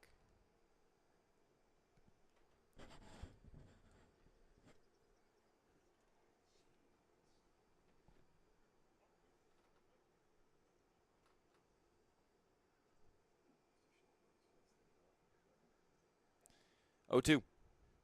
Way outside, and a great snare by Simpson to keep that from hitting the backstop and bringing in a run. It's a run-saving play right there. And in a game that is so tight, every run is going to matter for the Dirty Birds if they're going to help themselves out because they're down to their last 6 outs. You need to keep the deficit as low as you can and also help out your pitcher that is on a high pitch count. 1-2, lined, center field. Conroy will make the catch. The runner will tag from third. No play. So Hughes comes in, and it's a 5-2 lead for the Mercer Mammoths as they played a 3 spot in the bottom of the 5th with potentially more damage to be done. Despite Applegate's sac fly, there is just 2 gone. Number 30, left fielder, Buzz Gresh. And Buzz Gresh comes up. He's 0 for 2. But if there's any inning to get at Peter Nolan, it's been this one. And they've just continued to get guys on base, whether it's a walk to start from Q Williams, singles from Bonner and Jack Hughes and Joel Bonner, and then a sac fly. They're just doing everything right that they need to. The runner went, and there was a foul. So Joel Bonner will jog his way back to first. I don't think he realized there was a foul right away. He stood up, he looked around like, hey, doing my celebration, and this entire dugout was like, no, dude. And the field ump was trying to It was like like show 90 him with his feet hands back out. Like, the other way. Like, come on, man, he fouled it off. 0-1. Nolan's pitch. Another one, chopped foul. That one sounded like it whacked off the glove of Simpson or might have been something of that nature. maybe the face mask. Maybe the face mask. That's a good point. But it bounced between them, pinballed really quick, and then went out to the foul ground. Two pretty violent foul backs in this at-bat from Gresh. He can take some big swings. He's a tank over there. He doesn't stand that tall, but he's got a wide stance, and you can tell he swings it hard. No balls, 2 strikes, 2 outs. Runner on first. The pitch from Nolan. In the dirt, runner will go. Ball got away, and now Bonner gets his steal. And again, the Mammoths take advantage, and they get a runner in scoring position. And all it takes is just one simple base hit, and you have the chance to bring him around to score or move the stations around. So this threat still continuing, and Peter Nolan still out there with nobody to our knowledge warming up. 1-2. Swing and a miss. He got him. Gresh not happy. Spikes the bat. Second time today he's done so. But a 3 spot in the bottom of the 5th is enough for the Mercer Mammoths to take the lead. It's exactly what they needed and exactly what separated them at the top of this division so far this year. Menino out for the top of the 6th, and we'll be back after this.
After 3 runs in the bottom of the 5th for the Mercer Mammoths, the Bayshore Dirty Birds will trail for the first time in this one in the top of the 6th, as they're facing off against Menino again, who shut him down in the last frame.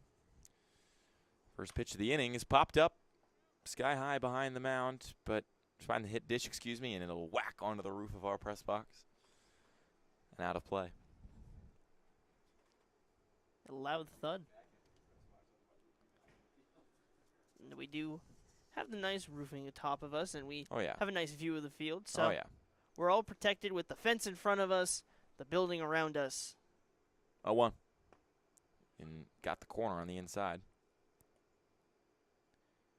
The Mammoths have had some success, and it feels like umpire John Ramsey has really been dedicated to calling those curveballs that just catch that inside corner, where the hitters might back up, but it just drops in. 0-2.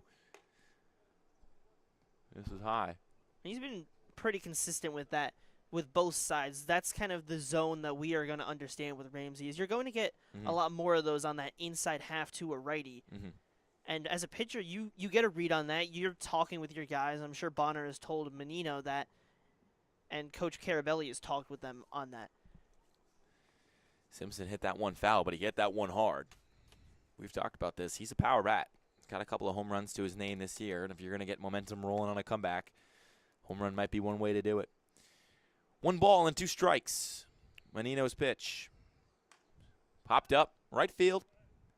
Steve coming in, and he makes the catch. 1 away.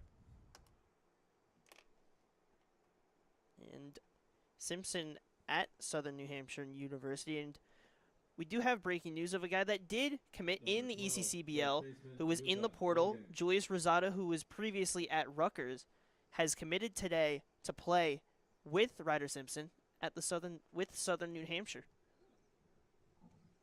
The small world of the ECCBL. Menino Gets the curve there, but doesn't get the call that time. Logan watched it drop, and maybe his stomach drops too, but he's ahead in the count. 1-0 for Logan, who is 0 for 2 today.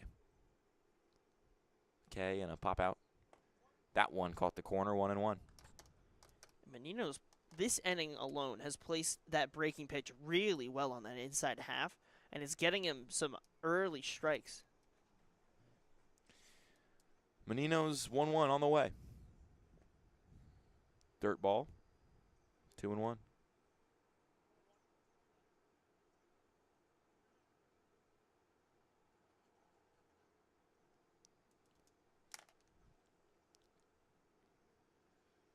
Two balls, one strike, one out. Here's Menino's pitch. Missed outside. Hitters count. 3-1. We saw Logan pop out earlier in this one, swinging on a 3-0 with a runner on first. In an inning that it really felt like the Dirty Birds could have potentially taken the lead. They had a leadoff base runner, but he got gobbled up. 3-1. Missed low. So Logan will take his base. And the first base runner Menino has allowed since coming into the game last inning. We'll bring up Enrico Tufano. And this is really when you have to help yourself out, because you're running out of outs, as we've mentioned, and it always helps you out when you get to that final inning. If you can at least cut this deficit down, maybe get 1 or 2, and you'd feel like that's a productive inning. 1 ball, no strikes. 1 out. Tufano, 2 for 2. Been an offensive engine for Bayshore today. They have just 3 hits. He's got 66% of them. 1-0. Swing and a miss. Remember, we're just playing 7. So Bayshore is down to its final 5 outs here. They will have an opportunity to try to fight back in the second game of this doubleheader, but in game 1, this is what they're down to. Logan hops to his lead. The 1-1 on the way. Fastball just low. Menino didn't like that one. There's nothing he can do but exhale and tisk, tisk, tisk, because it's 2-1. And you just have to have that short memory and just put that one behind you, and you look forward. Fires over to first, but right back there in time was Logan.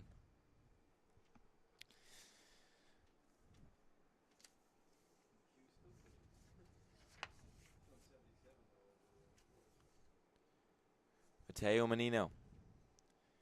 His 2-1. Fouled back. That'll even the count at 2. It's a good pitch, but good job to spoil it from Tufano, and you're going to have to get some long at-bats against Menino, because he's been comfortable working efficiently, has not been worked too hard, so if you can get some push on him, there's nobody currently throwing at the moment, so if you can get to him, that'll only help you out for the next hitters. 2 balls, 2 strikes, an out. That one is popped up and foul. Some bullpen action of sorts for the Mammoths. That could just be next game starters starting to get loose, because we see nothing in the Bayshore pen, despite Nolan being at 105. And it's one of the top back-end relievers for the Mammoths, stretching, doing some arm circles right now, in Giovanni Hallahan. And he played a big part in kind of stunting the scoring the last time he came out on Thursday. 2-2. Got him on the outside corner with the fastball. Menino painting to get out number 2. And Tufano is retired for the first time today. He didn't love the call, but again, nothing he can do about it. No ABS here in the ECCBL. We do things the old-fashioned way. No taps of the helmets. No This pitch is clocks. traditional. Bases are the normal size. You can shift however you want. It's a time relic of sorts. Cologne's 0 for 1.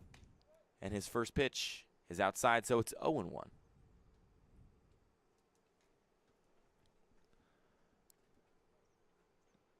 Menino up to 32 pitches. Logan's still at first. He had that leadoff walk, but has kind of just been minding his business over there. The 0-1. Outside.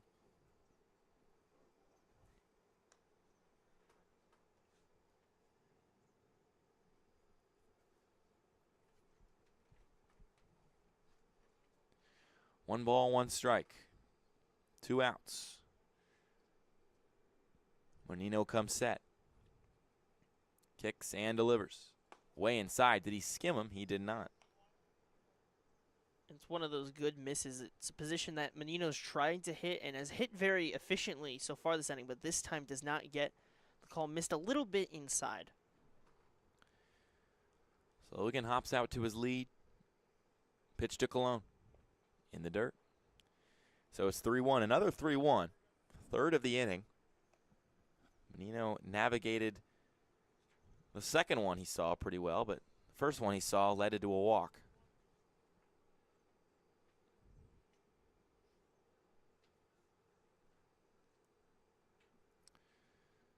Menino comes set. Kicks and delivers. Outside. So walk number 2. And all of a sudden, representing the tying run. Number 23, second baseman, Angelo Sabino. Angelo Sabino steps up. The one thing that has been the problem for the Dirty Birds today is producing base hits. And it's what allowed the Mammoths to break out in that 5th is a couple of base hits. They're up to 8 hits that allowed them to get up to 5. But you're going to have to get some base hits here if you want to bring that back in. First pitch to Sabino. He'll foul it off. They were trying to do a hit and run. Trying to jump on Menino early. But no dice. So doing the walk of shame back to second is Logan. Cologne saw it the whole way. He never even stepped off first base. He knew that thing was foul. Sabino is 0 for 2. Strikeout and a ground out to his name. In a big spot here. Down 3 with 2 outs in the top of the 6th. Facing an 0-1 count and 2 runners on. The pitch. Misses upstairs. 1-1. Clark tried to bring it in, but just sailed a bit too far outside. And if any time for Sabino to get his first hit, this would be where the Dirty Birds need it. 1 ball, 1 strike on the way. Outside. 2-1.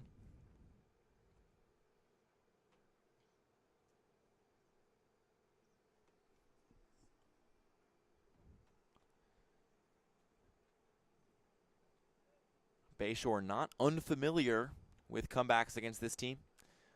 Trailed 7-0 earlier this week. 2-0. This one's lined. Carrying to left center field. Raba looks up. It's going. It's going. It's gone. And the Bayshore Dirty Birds off the bat of Sabino have tied it. What a flip of this game. Because they only had a couple of hits to their name, but a couple of walks and a big fly from Angelo Sabino. And this game is tied here at Moody Park. All it takes is one swing of the bat. He's wearing a smile. And you can see why. The Bayshore Dirty Birds down to 4 outs left to make up 3 runs against one of the best teams in the ECCBL have tied this one with one swing of the bat. And again, it's off the arm of Mateo Menino.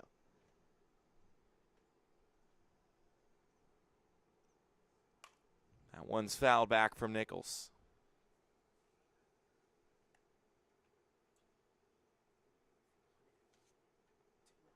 What a swing from Sabino. He got all of that one, too. I mean, you're talking about that's a deep fence out there in center. It's the 0-1 drops in. Park. And a wood bat, Moody Park. That thing might have gone. That thing probably went 380. You put that on a metal bat, you figure that's going That's 400 plus. I mean, he got a really nice swing at that. Menino's 0-2 in the dirt. It was seared on a line as well. It was not like one of those high looping ones that just drops over. No, it was lined hard. And at first, it seemed like it was going to be one of those doubles or triples in the gap that we see at Moody, but kept on moving and found its way over the wall on a line. 1-2. This one's popped up on that right foul line. Going back is Hughes. He can't make the play, but it's foul. We'll see how that ends up impacting Hallahan, who's now throwing more traditionally, getting his warm-ups ready. I figured the Mammoths wanted him in a closer spot before that big swing, but now puts you in an interesting spot if you're Coach Rich Carabelli. I could argue it puts the Bayshore Dirty Birds and their head coach Aaron McHugh in an even more interesting spot because we don't see any action in that pen over there. And he's over 100 pitches. Exactly. So. 1-2 swing and a miss. And the side is retired, but not before the damage is done. Bayshore Dirty Birds, 3-run home run. And they tie this game at 5 in the top of the 6th. There were no errors and none left.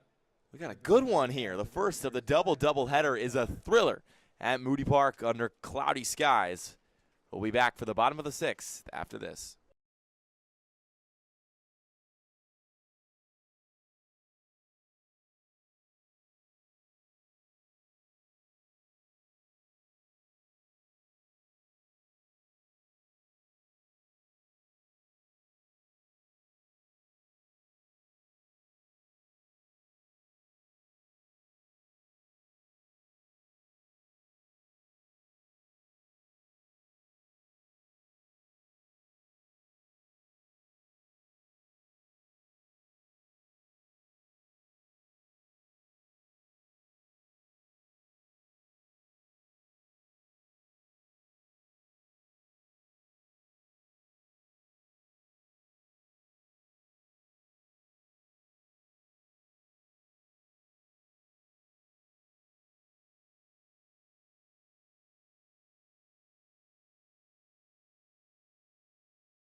Welcome back to Moody Park, a 5-5 ball game in the bottom of the 6th. Reminder, we're playing just 7, so these two teams really into crunch time now, and we will get a pitching change for the Bayshore Dirty Birds. Like we talked about, Jeremy Nichols will step in. He's thrown a little bit so far this season, as his first pitch is outside.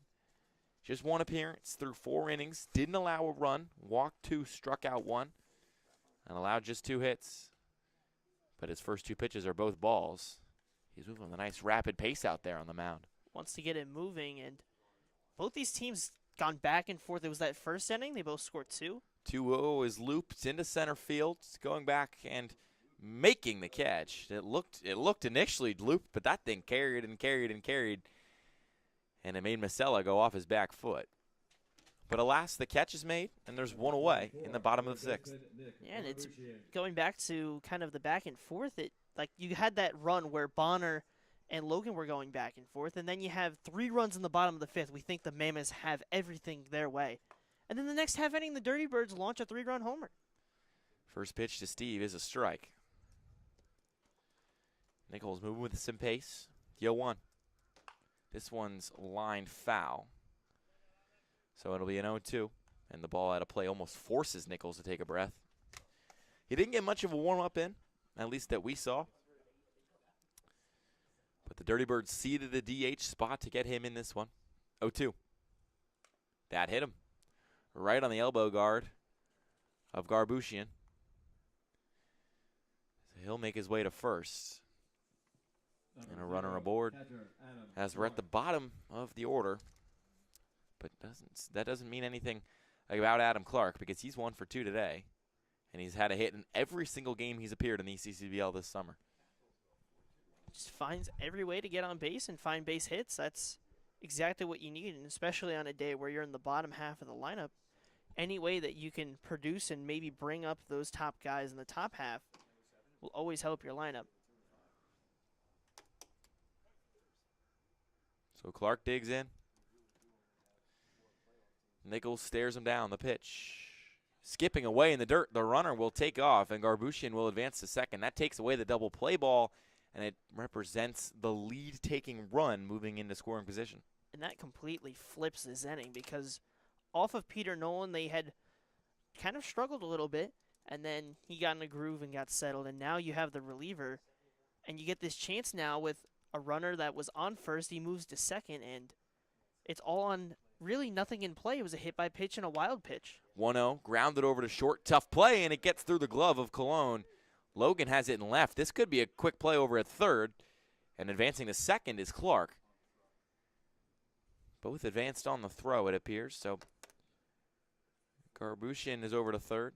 He advanced on the air. Meanwhile, Clark advanced to second on the throw. And all of a sudden, like you mentioned, blink, and we got a whole different situation, a whole different ball game.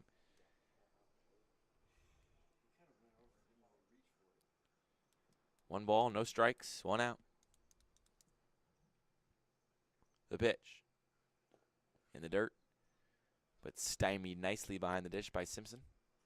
It's a really good stop, and once again, we're talking about Ryder Simpson behind the plate, saving a run. The one he did before allowed them to keep it where that 3-run homer was for the tie and not to trail by 1. 1-1. Simpson makes another diving stop back there. Doing a lot of work behind the plate to ensure the Dirty Birds keep this within range. But 2 runners on, both in scoring position, is as dangerous as it comes with the top of the lineup at the plate. 2 balls, no strikes, an out. The pitch gets away in the dirt. Runner will stay at third. He could have had a play. It's going to be 3-0. It's another stop from Simpson. He gets the block, and it stays close enough that Garbushian did not consider the go home. So he's had a lot of work, but has to settle down his pitcher. It's been a couple of arid throws. So we're going to get a powwow of sorts between Simpson and Nichols on the mound. Infield remains in their spots, and their spots meaning their toes on the inside, on the outside of the infield grass. It's an important moment here for the Bayshore Dirty Birds. They tie it up with one big swing, but they got to get out of this jam to give themselves a real chance to win it in the top of the 7th. But then again, comebacks when trailing are nothing new to them. 3 balls, a strike, an out. Runners on second and third.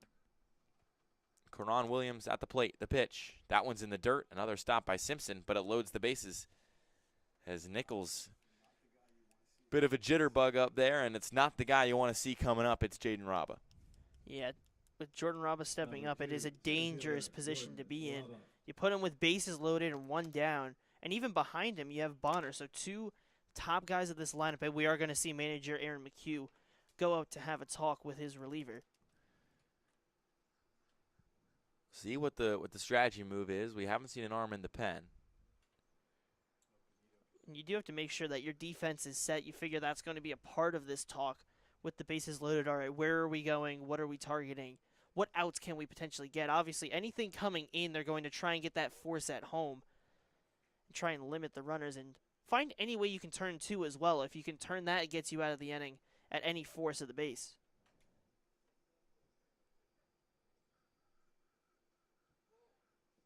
So the chat between Nichols and McHugh was pretty quick, but his infielders stay in for a couple other seconds, tap him on the chest. Everybody wearing smiles as they come off the mound. You can only imagine what they were talking about. But like we mentioned, Raba 1 for 3, an all-star last year with South Jersey. Not the guy you want to see in this spot. First pitch to him, misses low. Raba's hitting .286 this summer. His OPS, though, in the 860s. He's got 2 doubles, 2 triples, 10 RBI. Next pitch, outside. And at this point, if you're Nichols, you kind of got to just step in there and challenge him. You have to just get one in the zone, and it's unfortunate because you have a guy like Raba who can really swing it, but you have to go after him. 2-0. Misses the corner, 3-0. Yes or no? Are you swinging if you're Raba? I'd say no.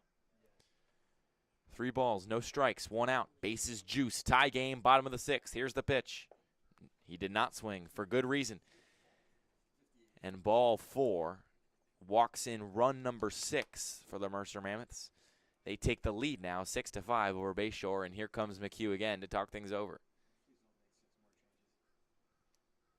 So Nichols just lost control of the zone, and as this is the second mound visit, we're going to see a pitching change. It seems like we are going to see a pitching change. Sabino comes in from second, takes the ball, and tosses his sliding mitt to the shortstop, Cologne.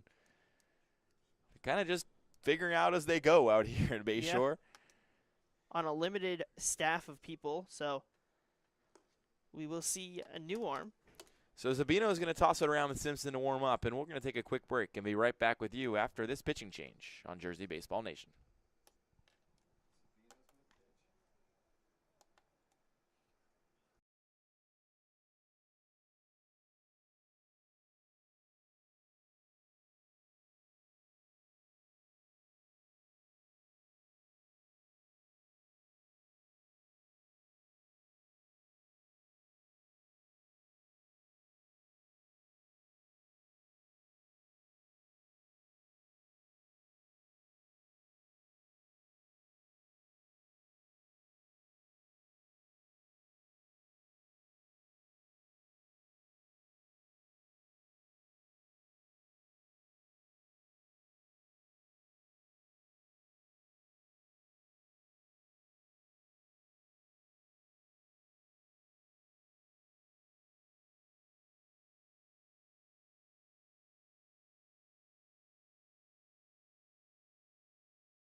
It is Angelo Sabino on the mound, and he's been smiling the whole time. I think he's just out here to have fun. In a 6-5 game with the bases loaded, his first pitch just lobs it in there, and it's outside. You think Bayshore is saving some arms for game 2? I think it's a little bit of that, a little bit of limited people around, and look around. Who wants to pitch on the mound? And it's Angelo Sabino, the guy with the big swing, trying to get out of a big jam. Misses outside on back-to-back pitches, and you don't see this very often. I mean, they literally tied the game last night. They literally tied the game. It feels so at weird. 5, 10 minutes ago with one huge swing, and we're all looking around like, oh my God, if they pull off an upset again. And now they got basically a position player pitching as the 2-0 is slapped the other way, carrying back, looking up. Ball is off the fence. A trio of runs will score. We might get a fun little double slide moment here. They're trying to catch Williams. Like Rookie of the Year. They almost got him. And getting over there to second with 3 runs on the board is Bonner. Bravo almost hawked down Williams.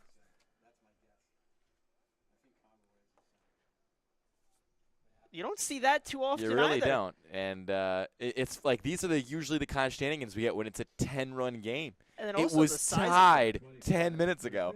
And it was a 1-run game before that swing. Yeah, it was. It's crazy, the flip, and then also seeing Jordan Raba running behind the other is so funny to see. Vino's next pitch, that one just plonked Hughes.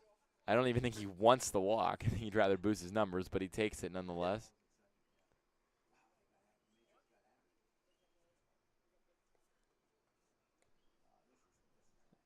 This is tough. If you're Bayshore head coach Aaron McHugh, I mean, just might not have the arms available. But would it have been better to leave Nichols in even though he was whiffing, at least he was throwing. Yeah, that's the interesting dynamic there because of how close that game wasn't. Sure, his control was a bit off. It's a big swing It's and a a miss big from Bonner. swing and a miss from Bonner. Joel Bonner. I mean, that one was just dropping inside, and Bonner wanted all of it. Just missed. No balls and a strike. That one is fouled back, and he's got him at 0-2. I think he's looking for a bigger swing than his brother Chase Bonner. Yeah, exactly. Doesn't want Chase to get all the glory. Can't let his. I mean, his brother threw 4 great innings and had a huge RBI to take the lead Does Sabino in the go bottom to of the that, 5th, and had another big RBI to clear the bases. The Sabino go to 0-2. a curve? He does go to a curve, and he got him. Joel Bonner goes down on 3 swings against Sabino, who throws the sword. That's a pretty good bit. I mean, what a game. If you're Sabino, you hit a home run to tie it. You get a strikeout. Yeah, exactly. And he sheathes the sword after dropping the curve in. And there's 2 away with runners on first and second. You know, what was the RPMs on that one? I wish we had the metrics, for all of those. That would be a fun one No to kidding. look at. Applegate fouls it back. We're looking at 4 straight strikes here, ladies and gentlemen. He's thrown 4 straight strikes.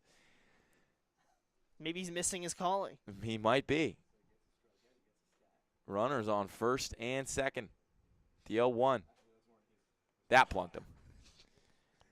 That one, we're going to need to pull the ice out on that one. That's got to hurt. That one must have just drilled him in the back. I don't even know how he's even walking to first on that one. So the bases are loaded.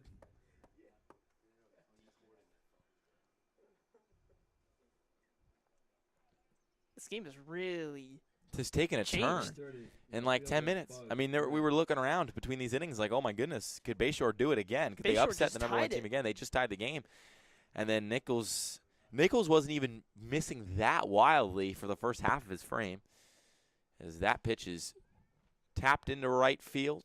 Nichols is coming on, and he makes the catch. So he starts the frame on the mound. He ends the frame in right field, and he makes the catch to retire the side. Not before. Big damage done. 4 runs in the bottom of the 6th make this a 9-5 lead for Mercer. They just need 3 outs to secure 1 win in Game 1 of the doubleheader. And we'll be back after this.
Back with you here at Moody Park. Final frame, barring an incredible comeback from the Bayshore Dirty Birds. Giovanni Hallahan is on the mound.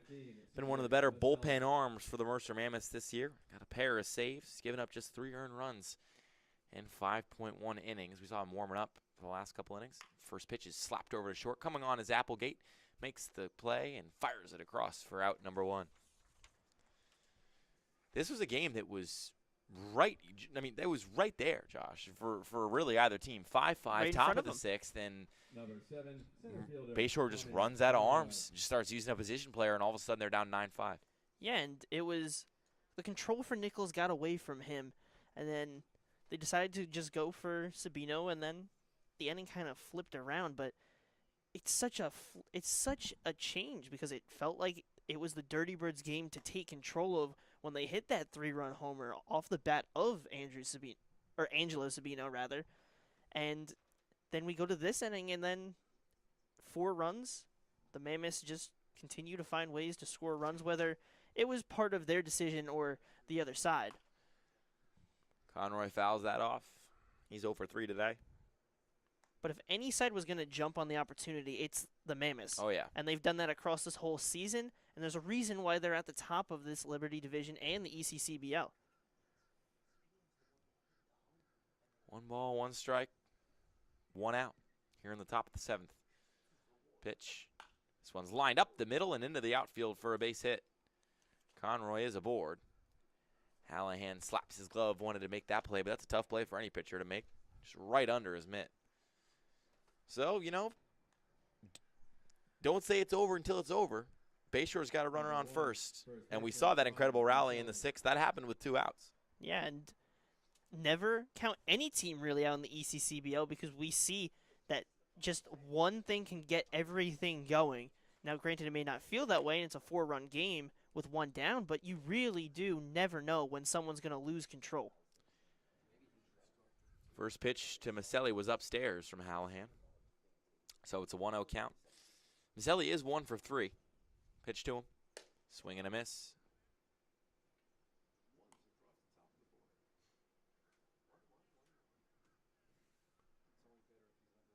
Number 1 at the plate. 1 ball, 1 strike, 1 out.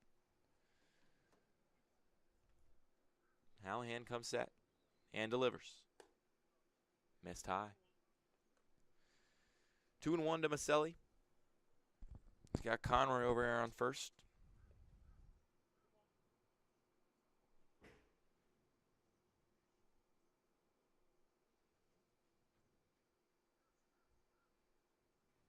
Hallahan gets the signal.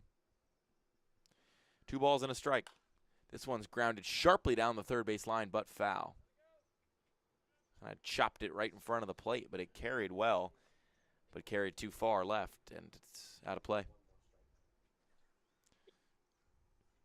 A fun fact about Hallahan, when Max Raymond talked to him in that social media post of Inside the Dugout, runs a lot of white girl music.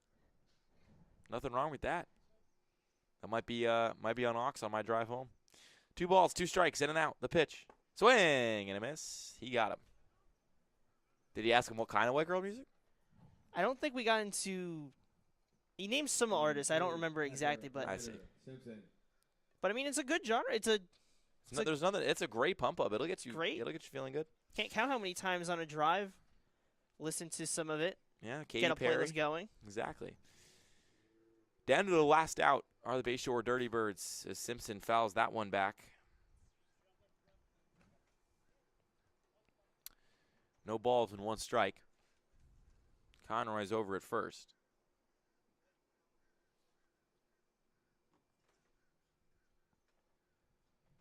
Hallahan shakes off a pair of signals. 0-1. Misses outside.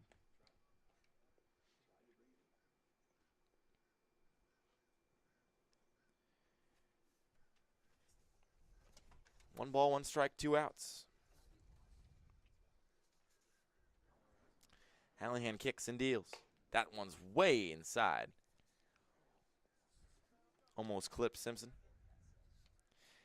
After the doubleheader today against the Dirty Birds, the Mammoths will play the Gens on Tuesday. Then the Dirty Birds on July 2nd. 2-1. Fouled back. Just staying alive, and even though it is a 9-5 game down to your last out, every at-bat matters. in a league like the ECCBL, and he's one of those guys, no matter what the score is, no matter what the at-bat, he's going to put his best fight out there and try and get as hard of contact as he can. 2-2. Fouled back again. That one got our camera pretty well. Yeah, that one was, I don't know if our camera can survive that one. That one got us right in the fence. Unfortunately. Yeah, these are the perils of you want to sit at the window seat? Cool, you got to fix it. Oh, we got a first try. There we go. Look at that. That's not easy. 2 balls, 2 strikes, 2 outs. Hallahan trying to slam the door on the Dirty Birds in game 1 of the doubleheader. Kicks and delivers. Popped up. In play.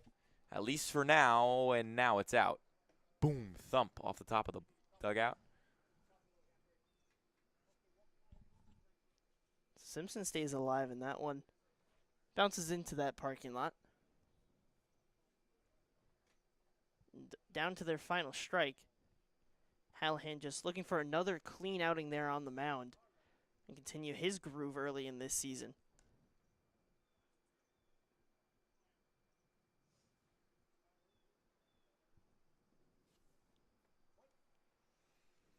Conrad's on first. Simpson's at the plate. We'll do the 2-2 again. Here's the pitch. Just misses on the curve. Feels like he's been getting that call all night, all day. It feels like night lights are on, but it's 12:48. So the count is full. 3 balls, 2 strikes, 2 outs. Hallahan likes the first sign he sees. Kicks and delivers. Runner goes. Swing and a miss. And that'll do it. Mercer trails 2-0 in the bottom of the first, but immediately ties it up. We get 3 straight scoreless innings before the 2 teams trade 3-run half frames, but it was the bottom of the 6th that really broke it wide open. A 9-5 win for the Mercer Mammoths. They extend their record to a division best, 12-4. Really a lot of good performances today in this one. It's hard to look past the effort, though, of Chase Bonner. Yeah, he gave them a solid 4 innings. He worked out of that first where he got into some trouble. It was an error, a single, a hit by pitch, and a single, and then a sac fly that helped produce some of those runs. But then after that, worked back-to-back 1, 2, 3 innings, allowed a base hit, but then went and got the next 3 guys out. And then it allowed for the Mammoths to be comfortable. He was probably on more of a limit than the other starter, Peter Nolan, but Chase Bonner did a good job on that side. And then at the plate was 3 for 4 with a couple of RBIs. So a really strong day overall for the young high schooler, making his first appearance on the mound and some appearance already in the season, but also at the plate. And, you know, despite the loss, it is, I think, worth our time to note the effort of Peter Nolan over there. Another guy making his first appearance in the ECCBL. He goes 5. He gives up 4 earned runs, 5 runs total, 8 hits. But he struck out 9, and he looked pretty comfortable for most of his start. Yeah, and he looked really strong. And then it was just the pitch count was getting a little high, and it was long in that outing that they ended up eventually getting to him. But an incredible work on the mound, had a strong strikeout stuff with those 9 strikeouts. And he gave them length as much as he could, got through 5, and then just unfortunately that kind of flip we talked about where in that 6th inning you ran out of pitchers and Nichols didn't really give you the outing exactly you needed, and it forced Angelo Sabino to go out there, kind of went away. He did the best he could, and the game really flipped on its head, but a really strong start from both high school starters of Peter Nolan and Chase Bonner, and really was a pleasure to follow along with them in the early halves. And then the relievers for the Mammoths took control of the game after Menino did give up a 3-run homer, but settled it down after that. The Mammoths get that run that they need, and then Hallahan closes it out for them, and they take a win. So a 9-5 victory for the Mercer Mammoths. The black clouds loom. The lights remain on. We'll see if we get 4 games in today, but regardless, we got 1. And it's the Mercer Mammoths doing what they do best, and it's winning, because they extend their lead at the top of the ECCBL Liberty Division to 1.5 games. They were a half game up on South Jersey coming into this one. Now they're 12-4. They can maybe wash the taste of the bad loss on Thursday out of their mouth. And they're now 9-1 in their last 10. So pretty good stretch for the Mercer Mammoths. Meanwhile, Bayshore drops to officially the worst in the division. They are 4-13, but they have a chance to right their wrongs in Game 2, which starts at 1:20 on Jersey Baseball Nation. Don't go anywhere. Maybe grab a snack, a sandwich. We'll be right back here. Tune in with us for Game 2. For my partner, Josh Haas, this has been Luke Lendler and the ECCBL Network on Jersey Baseball Nation. Thank you for listening, and we'll be back.